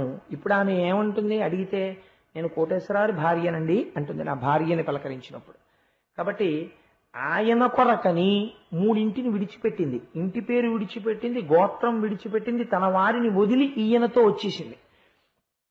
వాడి చేతనే రక్షింపబడుట. పరపురుషులు ఎవరో వచ్చి తనని రక్షించాలనో, రక్షణ అంటే పోషణ కూడా, ఇంతకన్నా పోషణ అక్కడ బాగుంటుందని చెప్పి వేరొక పురుషుడి ఇంట్లో మధురాన్నాన్ని కూడా తినదు. ఈ ఇంట్లో మజ్జిగాన్నమైనా సరే తిని తృప్తి పడుతుంది. ఎందుకంటే ఆయన శక్తి ఎంతో, ఆయన శక్తి మేరకి ఆయన తెచ్చినది తనకి మధురము. వేరొక ఇంటిలోది ఎంత మధురమైనా వేరొక పురుషుడు తెచ్చి, నేను నీకు మధురాన్నం పెడతానమ్మా, మీ ఆయన ఏం పెడతాడు అంటే చీల్చేస్తుంది ఆ మాట అన్నందుకు. తప్ప ఆయన మజ్జిగా అన్నం పెట్టినా అది నాకు అమృతం అంటుంది. ఇది భారతీయ స్త్రీ అంటే. దీనివల్ల కదండి దేశానికి ఇంత గొప్పతనం వచ్చింది. వాడికే చెందినదానను, సమస్త వ్యాపారములు వాడికే చెందినవయ్యుండుట, వాడి చేతనే రక్షింపబడుట, వాడి నుండి విడువడుట దుఃఖము, వాడితో కలిసియుండుట సుఖము. ఈ 5 ప్రధానముగా ఉంటూ 6వదైనటువంటి లక్షణము ఒకటి ఉంటుంది. ఏమిటది? సర్వకాల సమస్త వ్యాపారములు ఆయనతో కలిసి మంగళముగా రూపుదిద్దుకొనుట. ఆవిడ సమస్త మంగళములు ఆయనతో కూడినవే. ఆయన లేనినాడు ఆ మంగళమే లేదు, అస్తిత్వమే లేదు. ఇప్పుడు ఏమైపోయింది? భారతీయ ధర్మంలో అదే గొప్పతనం అండి. తన కడుపున పుట్టిన కూతురే ఉండొచ్చు, భార్య పక్కన లేకపోతే కన్యాదానం చేయడానికి అర్హత లేదు. తన కడుపున పుట్టిన కూతురే ఉండొచ్చు, భర్త లేకపోతే కనీసం ఆవిడ గబగబా ముందుకు కూడా రాదు. ఇప్పుడు ఏమైంది? 6 లక్షణములు భార్యకి భర్త యందుంటాయి. ఇప్పుడు భార్య ఏమైంది? తన మంగళత్వమునంతటినీ కూడా భర్త యందు నిక్షేపించింది. ఇది తాళి కట్టేటటువంటి వాడు తెలుసుకోవాలి. నా కోసం ఒక స్త్రీ చేస్తున్న మహాత్యాగం, కాబట్టి నేను ఎంత గౌరవంగా చూడాలి ఈ వస్తువుని. ప్రపంచంలో నా ఊపిరి ఉన్నంత కాలం నేను ఎంత భద్రంగా, ఎంత ప్రేమతో నా భార్యని చూసుకోవాలి అన్నది పురుషుడు తెలుసుకోవాలి వివాహానికి ముందు. ఎప్పుడో 60 ఏళ్ళు వచ్చిన తర్వాత ఓపికంతా ఉడిగిపోయిన తర్వాత ఇప్పుడు తెలిసిందండి భార్య అంటే ఏమిటో అంటే, అప్పటికి నీతో ఆవిడ చిత్రవధలన్నీ అనుభవించేసింది, ఇంకెందుకు నువ్వు తెలుసుకుంటే ఎంత, తెలుసుకోకపోతే ఎంత. తెలుసుకోవలసింది యువకుడై ఉండగా తెలుసుకోవాలి, అప్పుడు సంసారాలు చక్కగా ఉంటాయి. కాబట్టి ఈ 6 లక్షణములు ఎవరికి ఉంటాయో ఆ స్త్రీని ఆ పురుషుడికి భర్త అంటారు. ఇప్పుడు చూడండి, ఈ 6 లక్షణములు ఉండడం చేతనే కదలిక, శోభ, శుభము ఇవి జరుగుతాయి. ఇవి 8 వస్తువుల యందు ఈశ్వర చైతన్య ప్రకాశము లేకపోతే 8 వస్తువులు జడమై ఉండిపోతాయి. అది ఏమిటో తెలుసా అండి? భూమిరాపోనలో వాయు కమ్మనో బుద్ధిరేవచ అహంకార ఇతి యమ్మే భిన్నా ప్రకృతి రష్టదా. 8 రకాలుగా ప్రకృతి భాషిస్తుంటుంది. ప్రకృతి ఉన్నదా అంటే ఉన్నది, జ్ఞాననేత్రము చేత లేదు. జడమైన ప్రకృతికి చైతన్యము దేని వలన కలిగినది అంటే, రైలు కంపార్ట్మెంట్లు 23 కంపార్ట్మెంట్లు పెట్టేశారు, ఎవడి బెర్తులు వాడు ఎక్కేశాడు. వాళ్ళకి ఎలా చేసేడివే, S1 కోచ్లో 32వ బెర్త్, వాడు ఎక్కాడు, పడుకున్నాడు, హాయిగా నిద్రపోతున్నాడు. అమ్మయ్య తిరుపతి వెళ్ళిపోతున్నాం అనుకున్నాడు, మంచి నిద్దట్లో ఉన్నాడు. తెల్లవారి నిద్ర లేచాడు. నాకు ఒకసారి అయింది ఇలాంటిది, విచిత్రమైనటువంటి విషయం. ఆ తెల్లవారి నిద్ర లేచి ఇదేంటి తిరుపతి వచ్చేసిందా అని కిటికీ ఎత్తి చూశాడు. తీరా చూస్తే ఏలూరులో ఉన్నాడు. ఇదేంటండి ఏలూరులో ఉంది ఏమిటండి రైలు అన్నాడు. ఏలూరులో ఉంది ఏమిటి రైలు అంటే, ఇంజిన్ ఫెయిల్ అయిపోయింది, ఇంకో ఇంజిన్ దొరకలేదు, అందుకని చెప్పి ఈ ట్రైన్ ఇలాగే ఉంది. ఇంజిన్ ఫెయిల్ అయిపోయింది అనుకోండి, బోగీలు ఎన్ని ఉంటే ప్రయోజనం ఏముంది, అక్కడే ఉంటాయి. That which pulls is called the power. ఏది కదుపుతుందో దానికి పవర్ అని పేరు, ఏది లాగుతుందో అది ఇంజన్. ఈశ్వరుడు పురుషుడై దాని యందు ప్రవేశించి కదుపుతాడు ఈ 8. అవే పంచభూతములు: పృథివీ, ఆపస్, తేజో, వాయు, ఆకాశములు. భూమిరాపోనలో వాయు కమ్మనో బుద్ధిరేవచ అహంకార ఇతీయమ్మే భిన్నా ప్రకృతి రష్టదా. మనో బుద్ధి అహంకారములు. మనస్సు కూడా జడమే. మనస్సు అప్పటి వరకు ఉంటుంది, ఊపిరి వెళ్ళిపోయింది అనుకోండి, ఏది మనస్సు? బుద్ధి ఏది? అహంకారం ఏది? నేనన్న భావన ఏది? ఈ 8 ఎప్పుడు కదులుతున్నాయి? ఈశ్వరుడు లోపల ఉన్నప్పుడే కదులుతున్నాయి. కాబట్టి 8ంటికి భర్త ఎవరు? ఈ 8ంటికి మంగళత్వం ఎప్పుడుంది? ఈయన ఉంటే ఉంది. ఈయన లేడనుకోండి, 8ంటికి మంగళత్వం ఉందా? లేదు. అప్పటి వరకు శివం శివం శివం అంటారు. అందులో ఉన్నటువంటి శివుడు వెళ్ళిపోయాడు. వెళ్ళిపోతే ఇప్పుడు దానికి తలకట్టు పైకి లేస్తుంది. ఇప్పుడు అదేమిటి? శవం. ఇప్పుడు 4 కన్నులు ఉన్నాయి, చాలా అందం ఉంది, అందులో పృథి ఉంది, అపస్సు ఉంది, తేజస్సు ఉంది, ఇంకా కొద్దిగా వేడుంది శరీరంలో. అయినా ఎందుకైనా పనికొస్తుందా? పూజపీఠల మీద కూర్చోపెడతారా? లేకపోతే ఆ ఇంట్లో ఏదైనా వ్రతం చెయ్యొచ్చా? ఎందుకో పనికిరాదు. ఎందుకైపోయింది?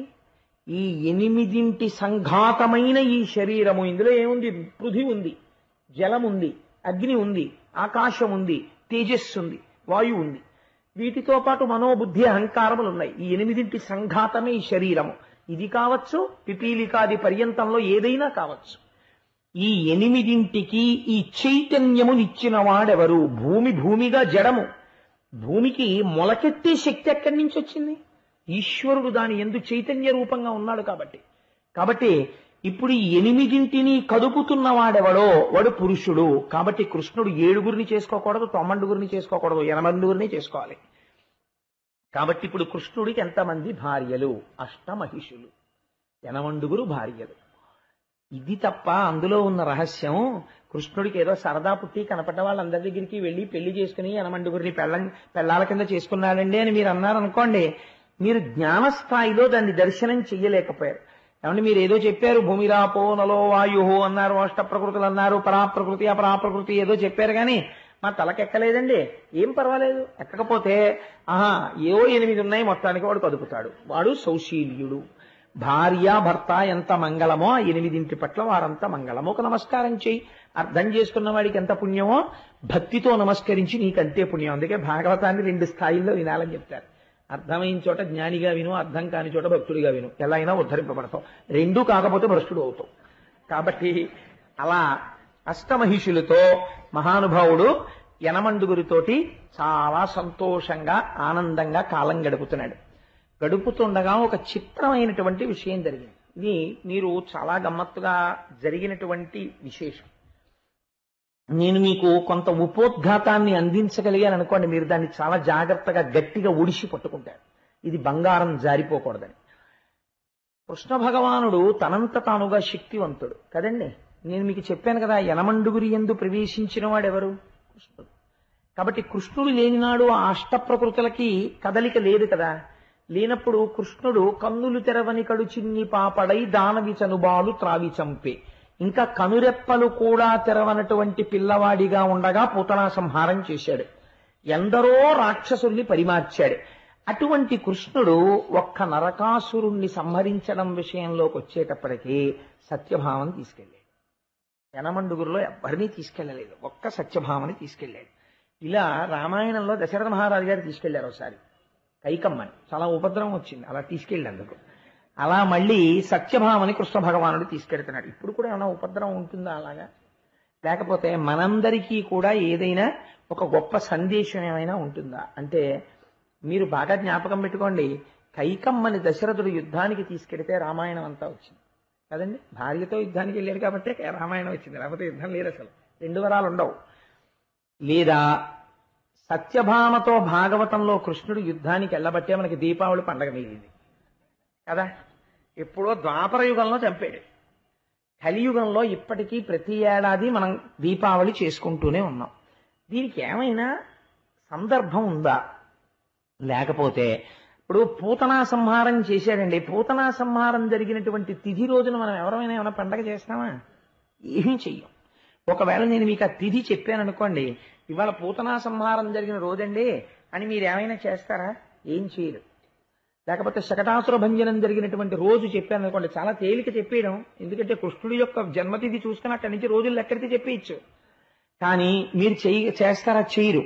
కానీ ఆనాటి నుంచి ఈనాటి వరకు దీపావళి చేసేవాళ్ళు ఎవరో తెలుసా అండి? దేవతలు చేస్తారు, కాబట్టి మనం చేస్తాం. ఒక్క నరకాసురుడి విషయంలో ఎందుకు అలా దీపావళి చేస్తారు? దీపావళి అంటే ఏమిటి అసలు? ఇవాళంటే మనం దీపావళి అంటే ఏం చెప్తామంటే బాణసంచ మ్రోగించుట. ఆవళి అన్న శబ్దాన్ని ఎక్కడ ప్రయోగించినా వరుస అని అర్థం. దీపావళి అంటే దీపముల వరుస అని అర్థం. అంటే ఒక దీపం పెట్టడం కాదు, చాలా దీపాలు పెట్టాలి అని. అనేక దీపాలు వెలిగిస్తాం, అందుకని వరసల వరసలుగా దీపాలు కనపడతాయి కాబట్టి దీపావళి. కానీ అలా ఎందుకు చేశారు? దీపాలు వెలిగించడానికి నరకాసురుడు చచ్చిపోవడానికి ఏమైనా సంబంధం ఉందా? నరకాసురుడి కన్నా చాలా ఘోరమైన రాక్షసుడు ఎవరండి అసలు? రావణాసురుడు. రావణాసురుడు చచ్చిపోయిన రోజున దీపాలు వెలిగించట్లేదే మీరు? మరి నరకాసురుడు చచ్చిపోయిన రోజున దీపాలు ఎందుకు వెలిగిస్తున్నారు? ఏమైనా సందర్భం ఉండి వెలిగిస్తున్నారా? సందర్భం తెలియక వెలిగిస్తున్నారా? లేకపోతే అసలు అలా వెలిగించకపోయినా పర్వాలేదా? అయితే వెలిగిస్తే ఏమైనా జరుగుతుందా? సత్యభావం వెళ్ళడం వెనక అసలు ఏమైనా రహస్యం ఉందా? లేకపోతే చాలా క్యాజువల్ గా నేను వస్తానండి సరదాగానంటే తీసుకెళ్ళాడా? పోనీ సరదాగా తీసుకెళ్ళాడనుకోండి, ఏమని చెప్పాలి?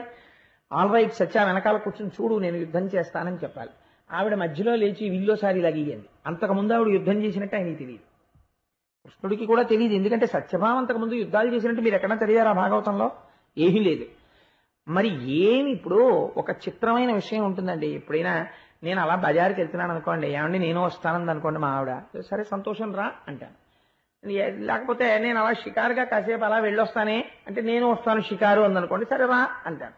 నేను ఆఫీస్కి వెళ్తున్నాను చాలా ముఖ్యమైన పని ఉంది అంటే నేను వస్తాను మీతో అందనుకోండి, అది ఆఫీస్కి ఎందుకు నువ్వు అంటారు. లేదు వస్తాను అని మారాం చేసింది అనుకోండి, ఒకవేళ ఫోన్లే వచ్చి ఏదో కాసేపు పక్కన కుర్చీలో కూర్చుంటుంది, ఏమో ఎందుకు వస్తానంటున్నా. తీరా వెళ్ళిన తర్వాత నేను రాస్తాను ఫైల్ ఇలా ఇవ్వండి అందనుకోండి, పంపలు అడిపోతాయి. నువ్వు రాయడం ఏంటి ఫైలు? నువ్వు అలా రాయకూడదు, ఆఫీసులో నేనే రాయాలంతే, నాకు ఇచ్చింది ఉద్యోగం అందుకు అంటాను కదా. యుద్ధ భూమికి వెళ్ళినటువంటి వాడు భార్య యుద్ధం చేయగలదో లేదో చూసుకోకుండా ఏమన్నా ఇలా ఇవ్వండి సారా ధనస్సు నేను వేసేస్తాను బాణాలంటే తీసుకో సత్య అని వీళ్ళు ఇచ్చేస్తాడా? అప్పుడు వేయలేకపోతే బాణం ఏమవుతుంది? ఎదిరి బాణాలు ఎవరి మీద పడిపోతాయి? భార్య మీద పడిపోతాయి. అప్పుడు భార్యకి ఏమైనా అయితే కృష్ణుని ఏమంటారు రేపు పొద్దున్న లోకంలో? మరి ఎందుకు ఇచ్చాడు సత్యభామకి వీళ్ళు అంటే చాలా క్యాజువల్ గా ఏమీ తెలియకుండా చాలా సరదాగా అటువంటి యుద్ధరంగంలో అంత తేలిక పరాచికం ఆడగలిగినంత పురుషుడా కృష్ణుడు? మరి లేకపోతే సత్యభామకి ఎందుకు ఇచ్చాడు? నరకాసుర వధ అంతేనా? దాని వెనకాతల ఏమైనా రహస్యం ఉందా? మీరు ఈ కోణంలో అవతరించండి, నేను ఒక ప్రయత్నం చేస్తాను దాన్ని ఆవిష్కరించడానికి, మీరు పట్టుకోవడంలో ఉంటుంది దాన్ని. కాబట్టి ఒకనాడు కృష్ణ భగవానుడు కొలువు తీరి ఉండగా దేవతలు, ఇంద్రుడు, దుర్వాసో మహర్షి వీళ్ళందరూ వచ్చారు. వచ్చి మహానుభావ కృష్ణ, నరకాసురుడి యొక్క ఆగడములు రోజు రోజుకి మితిమీరిపోతున్నాయి, దేవతల యొక్క తల్లి అయిన అదితి యొక్క కుండలములను తస్కరించాడు. ఇదొక చిత్రమైనటువంటి విషయం. రాక్షసుడు అన్నవాడు ఇంద్రసింహాసనాన్ని ఎత్తుకుపోయిన వాడిని మనం చాలా మందిని చూశాం. వీడు అదితి కుండలాలు ఎత్తుకుపోయాడు. నరకాసుర వధకి మొదటి వాక్యం ఇది. వాడి ఎందు పెద్ద అభియోగం ఏమిటో తెలుసా అండి? అదితి కుండలములను తస్కరించినాడు. దేవతల తల్లి కుండలాలు ముట్టుకున్నాడంటే పరమేశ్వరుడు బయలుదేరాడు, నేను చూస్తాను వాడి సంగతి అన్నాడు. వరుణుడి ఛత్రాన్ని ఎత్తుకుపోయాడు. వాడివన్నీ చిత్రమైన సందర్భాలు. ఆయన గొడుగు కట్టుకుపోయాడు వాడు. దేవతలందరూ కూడా ఓ పర్వతం మీద విహారం చేస్తుంటారు, మణిపర్వతం అని. ఆ మణిపర్వతాన్ని ఎత్తుకుపోయాడు. ఈ మూడు ఎత్తుకుపోయాడు. వాడి ఆగడాలు అంతా ఇంతా కాదు. కృష్ణ నువ్వే వాణ్ణి పరిమార్చాలి అని అడిగాడు ఇంద్రుడు.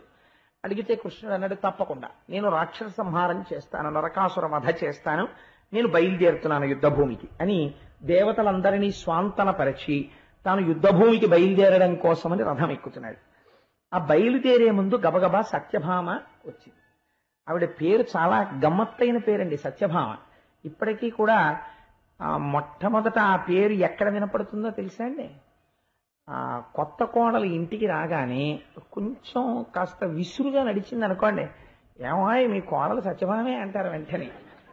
ఆ తల్లి బహుశా నేనైతే అనుకుంటాను షీఈస్ థరోలీ మిస్అండర్స్టూడ్, ఆవిడికి సరిగా అర్థం చేసుకోబడలేదు సత్యభామ అనుకుంటాను.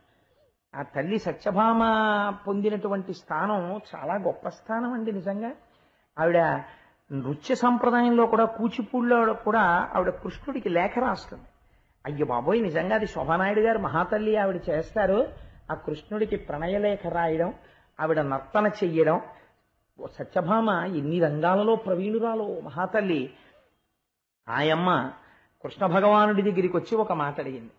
నాథ, మీరు యుద్ధభూమికి బయలుదేరుతున్నారు కదా నరకాసురుడితో యుద్ధం చేయడానికి, నేను కూడా మీతో వద్దామనుకుంటున్నాను యుద్ధభూమికి. అరణ్యవాసానికి రాముడు వెడుతున్నప్పుడు సీతమ్మ కూడా నేను వస్తాను అంది. కానీ వాళ్ళ మధ్య చాలా గంభీరమైనటువంటి చర్చ జరిగింది. అలా కృష్ణుడు గంభీరంగా ఉండదు. కృష్ణుడికి రాముడికి అవతారాల్లో చాలా తేడా ఉంటుంది. చక్క పెట్టడంలో కృష్ణుడి తర్వాతే. కొంచెం మా రామయ్య అమాయకుడు. అంటే కృష్ణయ్య కూడా మావాడే.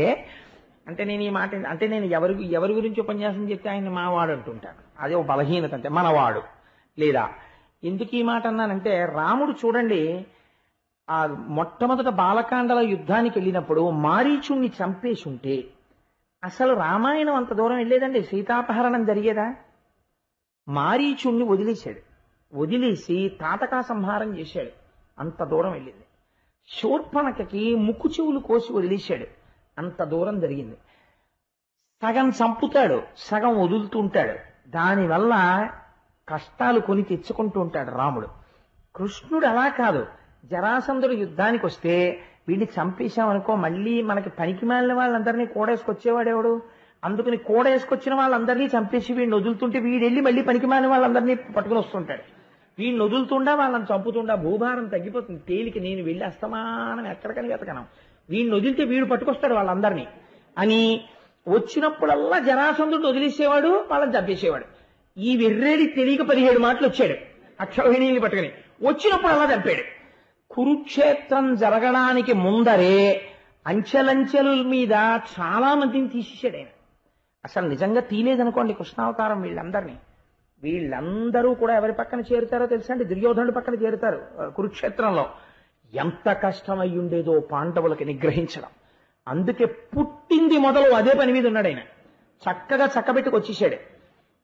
అటువంటి వాడు యుద్ధానికి బయలుదేరుతుంటే సత్యభామ వచ్చి నేను వస్తాను. నేను ఇందాక అన్నాను కదా, రాముడు గంభీరంగా ఉంటాడు, కృష్ణుడు అలా గంభీరంగా ఉండడు, చమత్కారంగా ఉంటాడు. చమత్కారంగా మాట్లాడతాడు. తను చేస్తున్నది ఏమిటో అవతల వాళ్ళకి అర్థం చేసుకోవడం చాలా కష్టం. గంభీరంగా ఉండేవాడును గోపాలకృష్ణ గారిలా ఉండేవాడు దొరికిపోతాడండి. ఎందుకంటే లోపల ఏమి ఉండదు. ఓ ఆ ప్రశ్న ఆయనే, జవాబు ఆయనే. మీరు ఇచ్చిన డబ్బులు నేనేమైనా చేశాను అనుకుంటారేమో, మా ధర్మకర్తలు పైదేస్తారు కానీ మేము ఎప్పుడూ అలా తీసుకోము అని మీరు అడిగారేమో అనుకుని ఆయనే జవాబు చెప్పేసి, అది నిష్కల్మష హృదయాలు అలా ఉంటాయి. నాలాంటి వాడు ఉన్నాడు అనుకోండి, చాలా నవ్వుతూ మాట్లాడుతుంటాడు. కానీ ఆ మాట్లాడే మాటల వెనకాతల ఏముందో కనిపెట్టడం చాలా కష్టం. వాడు ఏమైనా అన్నాడా అంటే అన్నట్టు అనిపించదు, అనలేదా అంటే అనలేదని తేలిగ్గా తీసుకోవడానికి ఉండదు. అంతగా గమ్మత్తుగా ఉంటుంది.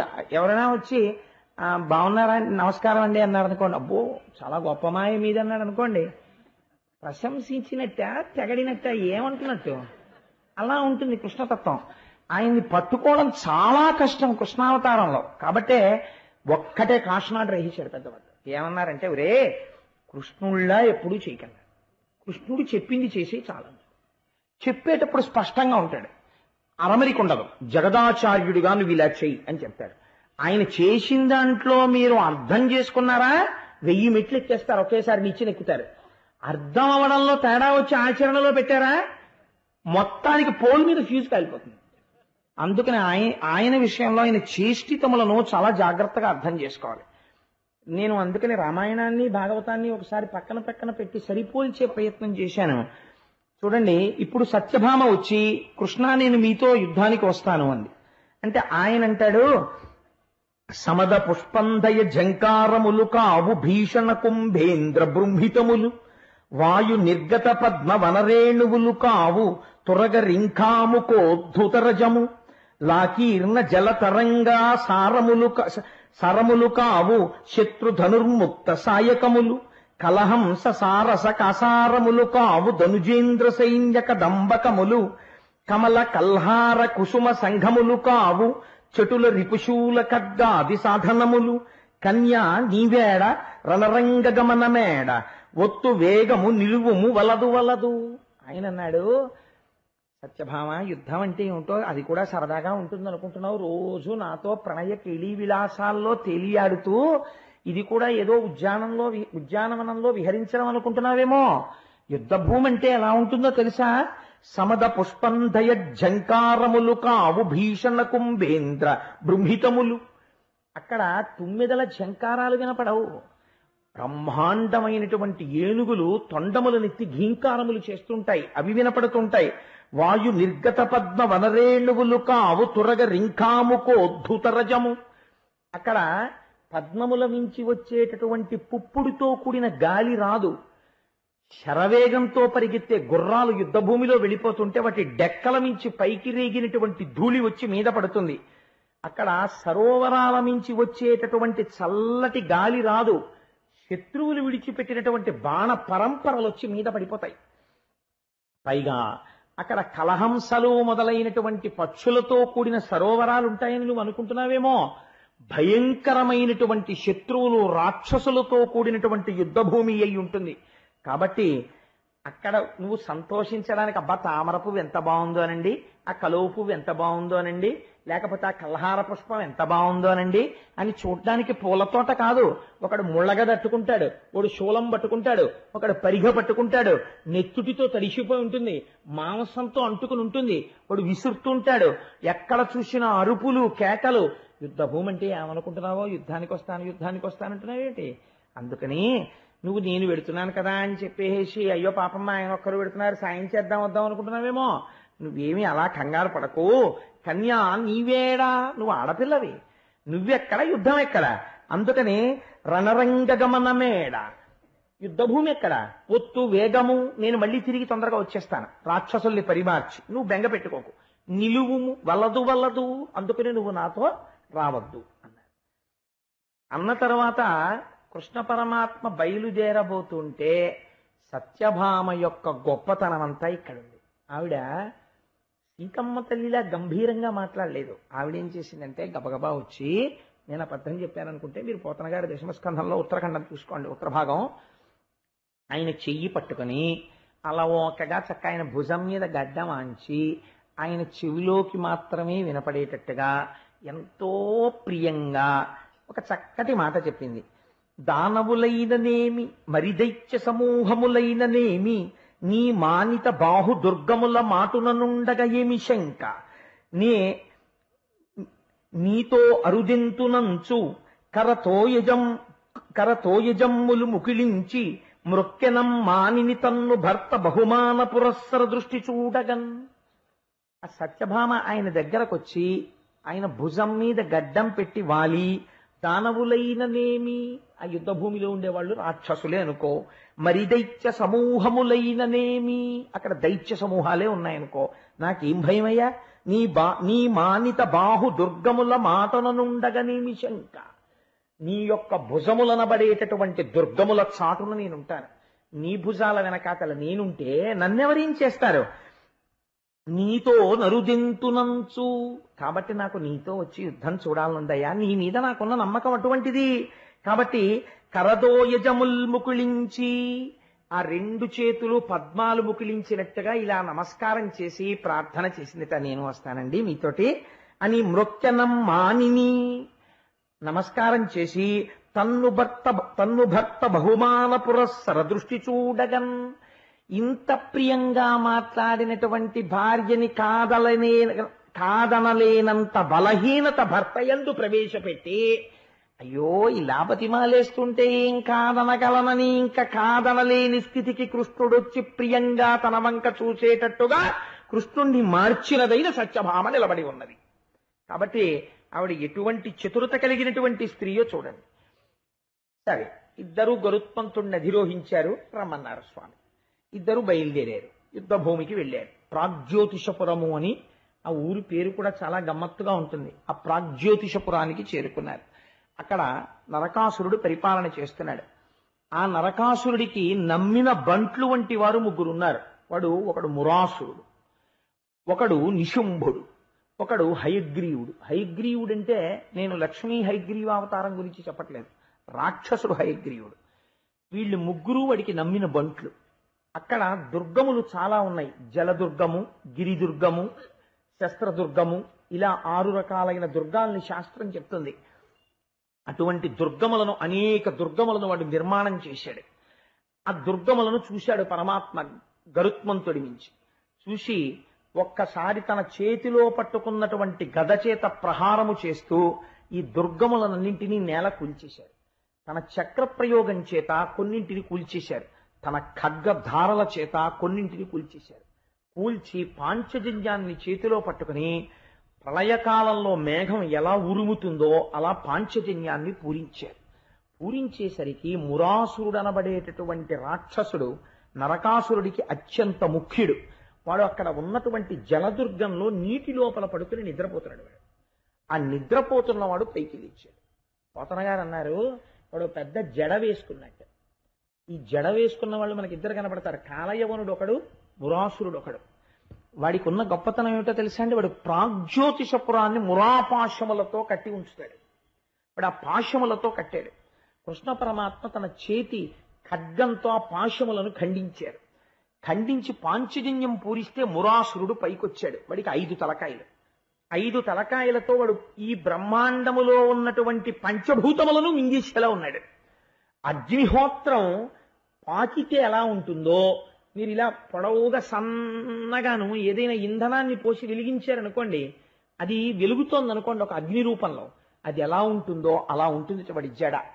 అటువంటి జడతో వాడు నీటిలోంచి పైకి లేచాడు. లేచి కృష్ణుడి వంక చూశాడు. చూసి కృష్ణ నిలు అని కృష్ణుడితో యుద్ధానికి వచ్చాడు.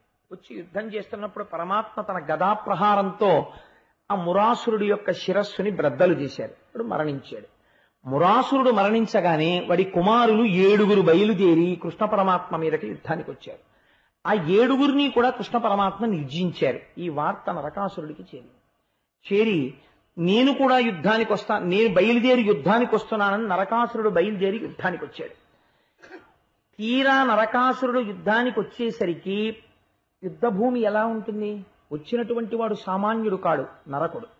మీరు ఇక్కడే ఒక్క విషయం తెలుసుకోవాలి. నరకాసురుడు అనబడేటటువంటి రాక్షసుడు అసలు ఎవరి కొడుకు? వీడికి ఇంత బలం ఎక్కడి నుంచి వచ్చింది అంటే, పురాణంలో అయితే ఓ గమ్మత్తైన మాట అన్నారు. ఆయన ఎవరి కొడుకో అంటే తన తల్లి వాడికి తెలియలేదు అన్నారు. కానీ అసలు వాడు ఎవరి కొడుకో తెలుసా అండి? ఆదివరాహమూర్తికి భూదేవికి కలిపి జన్మించిన వాడు. ఆదివరాహమూర్తికి భూదేవికి జన్మించిన తరువాత ఆదివరాహమూర్తి అవతారంలో ఉండగా శ్రీమన్నారాయణుడు భూదేవికి కొన్ని వరాలు ఇచ్చాడు. ఎప్పుడైనా సరే వాడు నరకానికి వెళ్ళిపోవడానికి, నశించిపోతాడు అనడానికి తేలిక మార్గం ఏమిటో తెలుసా? ఇంట ఉన్నవాళ్ళు సుఖపడని రోజులు ఎప్పుడు వస్తాయంటే, భూమి మీద ఏదైనా నిర్మాణము చేసేటప్పుడు శంకుస్థాపన చేసి భూమి పూజ చెయ్యకుండా కానీ కడితే ఆ ఇంట ఉన్న వారికి సుఖశాంతులు ఉండవు, నీకు వరం ఇస్తున్నానన్నాడు ఆయన. అప్పుడే భూమి కొన్ని వస్తువుల పేర్లు చెప్పి వీటిని భూమి మీద ఎవడు పెడతాడో ఆచ్ఛాదన లేకుండా, అంటే కింద ఏదైనా వెయ్యకుండా పెడితే వాడికి ఆ వస్తువు యొక్క అనుగ్రహము లభించకుండుగాక, వాడి ఐశ్వర్యము తొలగిపోవుగాక అని వరం అడిగింది. ఆ వస్తువుల పేర్లు అంటే నేను ఇప్పుడు ఈ విషయాలు ఎక్కడి నుంచి అనుసంధానం చేస్తున్నానంటే భాగవతాంతర్గతం కాదు, దేవీ భాగవతంలోంచి అనుసంధానం చేస్తున్నాను. అందులో మీరు బాగా జ్ఞాపకం పెట్టుకోవలసిన వస్తువు ఒకటి ఉంది. చాలా మంది పిల్లలకి చదువు రావట్లేదు అంటుంటారు. భూదేవి వరం ఏమిటో తెలుసా అండి? కూర్చుని చదివేటప్పుడు పుస్తకాన్ని నేల మీద పెట్టకూడదు. పుస్తకాన్ని నేల మీద పెట్టి వెళ్ళిపోతే, అందుకే ఒక అలవాటు చేసుకోవాలి. ఏదో ఒక ప్లాంక్ లాంటిది వేసుకుని చదువుకుంటూ గభాలను లేవవలసి వస్తే ప్లాంక్తో పాటు కింద పెట్టాలి తప్ప పుస్తకాన్ని కింద పెట్టేసే అలవాటు అయిందనుకోండి, వాళ్ళ యందు బుద్ధి శక్తి ప్రచోదనం అవ్వదు. ఒకవేళ వాడు ఎంత తెలివైన వాడైనా కీలకమైన సమయంలో పరీక్ష యందు వాడికి సరస్వతి అనుగ్రహం కలగదు. పుస్తకాన్ని నేల పెట్టిన వాడికి సరస్వతీ కటాక్షం ఉండరాదు. శంఖమును నేల మీద ఎవడు పెడతాడో వాడి ఇంట మంగళం ఉండరాదు. ఎవడు తులసిని పువ్వుల్ని నేల మీద పెడతాడో వాడి ఇంట పూజలు దేవతలు స్వీకరించరాదు. శివలింగమును నేల మీద ఎవడు పెడతాడో అటువంటి వాడి ఇంట దేవతలు నివసించరాదు. భూదేవి వరాలు అడిగింది. ఇవి యథార్థంగా ఎవరు తెలుసుకోవాలో తెలుసా అండి? గృహస్థాశ్రమంలో ఉన్న వాళ్ళందరూ ఇవి తెలుసుకోవాలి. తెలుసుకుని ఇంట్లో ఈ వస్తువుల విషయంలో చాలా జాగ్రత్తగా ఉండాలి. సరే, ఇప్పుడు నేను ఆ ఆఖ్యానంలోకి ప్రవేశించాను అనుకోండి, భాగవతం వదిలి దేవీ భాగవతంలోకి వెళ్ళిపోతాను. నేను స్పృశించానంతే. ఎప్పుడైనా దేవీ భాగవతం చెప్పినప్పుడు మీకు దాని వివరాన్ని పూర్తిగా అందచేసే ప్రయత్నం చేస్తాను. కాబట్టి నేను తరచూ ఒక విషయం చూస్తుంటాను, మీరు మరోలా అనుకోకండి, మీకు ప్రయోజనకరమైన విషయం కాబట్టి నేను చెప్తాను. నేను చాలా ఇళ్లలో ఎప్పుడైనా వెడితే పూజా మందిరం చూడండి అంటుంటారు. అంటే వెళ్ళి ఒక నమస్కారం చేసి వస్తాను, వాళ్ళ భక్తి గొప్పది. నేను ఎవరిని విమర్శ చేయట్లేదు, కానీ ఒక విషయం తెలుసుకోండి, నేను తరచూ ఇళ్లలో చూస్తుంటాను, ఒక మెట్లు లాంటివి ఒకటో రెండో కడతారు, కట్టి దాని మీద ఏమీ ఆచ్ఛాదన ఉండదు, కనీసం ఒక పేపర్ కూడా వెయ్యకుండా దాని మీద ఒక చెక్క కానీ ఒక మంటపం కానీ ఏమీ ఉండకుండా దాని మీద ఈశ్వరమూర్తుల్ని నిలబెడుతుంటారు. దానితో పాటు శంఖము మొదలైనవి కూడా పెట్టేస్తుంటారు. అలాగే యంత్రాలు ఎట్టి పరిస్థితులలోనూ భూమికి తగలడానికి వీల్లేదు. చాలా మంది ఇవాళ మార్కెట్లో సబ్బులు అమ్మినట్టు అమ్మేస్తున్నారు యంత్రాలు. ఎలా అమ్ముతున్నారో వాళ్ళకి తెలియాలి, కొనుక్కునే వాళ్ళకి తెలియాలి. యంత్రాన్ని అందరూ పట్టుకోలేరు, యంత్రాన్ని అందరూ హ్యాండిల్ చేయలేరు. యంత్ర పూజ ఎందుకండి? హాయిగా అంగుష్ట మాత్రమైన ఈశ్వరమూర్తిని పెట్టుకుని పూజ చేసుకునేదానికి దాన్ని ఆరాధన చెయ్యడం వస్తే చెయ్యాలి, లేనప్పుడు అటువంటి ప్రమాదకరమైన పనులు చేయకూడదు. వాటిని తీసుకొచ్చి నేల మీద పెడుతుంటారు. నేల మీద పెట్టి మీరు ఎంత పూజ చేసినా దానికి సరైన ఫలితాలు రావు. ఎందుచేత అంటే ముందు మీరు వచ్చినటువంటి వాడికి విస్తరేసి గాండ్రించి విస్తట్లో ఉమ్మేసి ఎన్ని పదార్థాలైనా వడ్డించండి, తింటాడా వాడు? అసలు ముందు మర్యాదేది ఈశ్వరుని మంటపంలో. గృహస్థాశ్రమంలో ఉన్న వాళ్ళు ముందు అసలు పూజా మందిరం ఎలా ఉంచుకోవాలి తెలుసుకోవాలి. దేవీ భాగవతం లాంటివి చదువుకోవాలి. పెద్దలను అడగాలి, అయ్యా ఇలా పెట్టుకోవచ్చా అండి, ఇలా ఉంచుకోవచ్చా పూజా మందిరం అని అడగాలి. లేకపోతే మీ ఇంటి రక్షణ ఆ గదిలోంచి వస్తుంటుంది. ఆ గది పట్ల మీకు శ్రద్ధ లేకపోతే ఎక్కడి నుంచి వస్తుంది రక్షణ? రమ్మంటే ఇంట్లో పిల్లలకు అభివృద్ధి రమ్మంటే ఎక్కడి నుంచి వస్తుంది? రోజు పిల్లలతో పెద్దలకి జట్టి, లెమ్మంటే లేవదు, పడుకోమంటే పడుకోదు, చదువుకోమంటే చదువుకోడు, ఎక్కడికో పోతుంటాడు, పుస్తకాలు నేల మీద పెడుతుంటే ఎక్కడి నుంచి వస్తుంది రమ్మంటే శ్రద్ధ? అందుకే పూర్వం మా చిన్నతనంలో చదువుకోవడం అంటే ఎలా ఉండేదో తెలుసా అండి? సాపేసు కూర్చొని చదువుకోమని. నువ్వు కుర్చీలో కూర్చొని చదువుకోకూడదని కాదు, కుర్చీలో కూర్చొని చదువుకోవడం నువ్వు అలవాటు చేసేసుకుంటే రేపు పొద్దున్న నువ్వు యవ్వనం దాటి నడిమి వయస్సులోకి వెళ్ళిన తరువాత చాలాసేపు కూర్చోలేవు నేల మీద, ఆసన శుద్ధిపోతుంది. తర్వాత చక్కగా నేల మీద చాపేసుకుని చదువుకోవలసిన పుస్తకాలు తెచ్చి అక్కడ పెట్టుకుని ఒక్కొక్క పుస్తకం ఒక ప్లాంక్ వేసుకుని చదువుకుని ఈ పుస్తకం తీసి ఈ పుస్తకం పెట్టుకోవాలంటే ఈ పుస్తకం ఇక్కడ పెట్టుకున్నప్పుడు చాప ఉంటుంది, గౌరవింపబడుతుంటుంది పుస్తకం, సరస్వతీదేవి. దానివల్ల పిల్లవాడి బుద్ధి యందు వికాసం కలుగుతుంది. ఇవన్నీ భూదేవికి వరాహమూర్తి ఇచ్చినటువంటి వరాల చెట్ట అండి అది. అందుచేతనే అప్పటి నుంచి ఇప్పటికీ దాని పరిస్థితి అలాగే ఉంటుంది. సరే, కొన్ని ఏదో ప్రయోజనకరమైన విషయాన్ని అనుసంధానం చెయ్యాలి అని నాకు అనిపించి చేశాను, అంతకమించి ఇప్పుడు నేను దేవీ భాగవతంలోకి వెళ్ళాలని నేను అనుకోవట్లేదు. కాబట్టి ఆ ఆదివరాహమూర్తికి భూదేవికి జన్మించినటువంటి వాడి నరకాసుడు. వాడి జన్మ సామాన్యం కాదు. ఇప్పుడు ఎవరొచ్చారు వాడిని చంపడానికి? ఆయనే వచ్చాడు. ఇలా ఎందుకు జరిగింది? మళ్ళీ ఆ ప్రశ్న పక్కన పెట్టుకుని దాచుకోండి, ఆఖరణ చెప్తాను. కాబట్టి ఇప్పుడు నరకాసురుడే యుద్ధరంగంలోకి వస్తే వాడి వెనకాతల ఎంత బలగం ఉంటుందో అంత బలగం బయటికి వస్తుంది కదండి. సామాన్యమైన రాక్షసుడు కాడు నరకాసురుడు అంటే. ఆ రోజుల్లో అదితి కుండలములను వాడు తస్కరించాడంటే ఇంకంతకన్నా గొప్ప రాక్షసుడు ప్రపంచంలో ఎక్కడుంటాడు? అటువంటి వాడు వరుణుడి ఛత్రాన్ని ఎత్తుకుపోయాడు, ఓ పర్వతాన్ని ఎత్తుకుపోయాడు. అటువంటి వాడు ఎన్నింటిని పరిపాలించాడో తెలుసా అండి? 14 భువనములు గెలిచాడు వాడు నరకాసురుడు. ఇంకా రావణాసురుడు భూమండలం మీద తిరిగాడు వాడు, 14 భువనాలు నరకాసురుడు. అటువంటి నరకాసురుడు యుద్ధానికి వస్తే వెనక ఎంత సైన్యం ఉంటుంది? ఇంత సైన్యాన్ని చూసిన సత్యభామ ఏమనాలి? అయ్య బాబోయ్, ఏమిటండి సైన్యం అసలు? మీరు కొంత సైన్యాన్ని తీసుకుని రావలసింది, టిక్కుటక్కులాడించుకుంటూ గరుత్మంతుడు నెక్కొచ్చేశారు అనాలి. ఆవిడ ఏమందో తెలుసా అండి? ఆశ్చర్యకరంగా దీని వెనక అతలో ఉన్న రహస్యాన్ని మీరు గుర్తుపెట్టుకోవాలి, మళ్ళీ పక్కన పెట్టుకోండి. కాబట్టి ఇప్పుడు ఆవిడంది, ఏమండి నేను యుద్ధం చేద్దాం అనుకుంటున్నానండి, ఇందాక యుద్ధ భూమికి వస్తానండి, ఇప్పుడు ఏమండి నాకు యుద్ధం చేద్దాం అనిపిస్తోందండి అని గభాలను లేచి, ఇప్పటిదాకా ఎక్కడుంది? మీ భుజములనబడేటటువంటి దుర్గముల మాటును ఉంటానంది, వెనకాల కూర్చుంది. ఇప్పుడేం చేసింది? గభాలను లేచి ముందుకొస్తోంది. పోతన గారు పొంగిపోయారు సత్యభామ దర్శనం. ఈ సత్యభామ చేస్తున్నటువంటి యుద్ధం పద్యాలు వింటే వచ్చే లాభం ఏమిటో మీకు ఆఖరణ చెప్తాను. అందుకునంత వర్ణన చేశారు పోతన గారే, అమాయకుడై వర్ణన చేయలేదు. వేణింజొల్లెము వెట్టి సంఘటిత నీవీబంధయై భూషణ శ్రేణిందాల్చి ముఖేందు మండల మరీచీజాల ముల్వల్వగా పాణిం పయ్యద చక్కగా తురిమి శుంభద్వీర సంరంభయై ఏనీలోచన లేచి నిల్చతన ప్రాణేశాగ్రభాగంబునన్. ప్రభాలన లేచిందిట, తన భర్త ముందుకొచ్చి నిలబడిందిట. ప్రాణేశాగ్రభాగంబునన్. ఇప్పటి వరకు వెనకాతలకు వచ్చింది, ఇప్పుడు ముందుకొచ్చి నిలబడింది. ఎలా నిలబడిందిట? ఆ నిలబడగానే వేణుంజొల్లము వ్యక్తి పెద్ద జడ. అసలు సత్యభామ అనగానే మనందరికీ గుర్తొచ్చేది ఏమిటంటే ఆ జడ. కాబట్టి ఆ జడను ఒక్కసారి తీసుకుని ఇలా ఇలా ఇలా ఇలా ముడి వేసేసుకుని గట్టిగా ఇలా ముడేసేసుకున్నది, ఇంకా కదలకుండా. పెద్ద జడ కదండి మరి.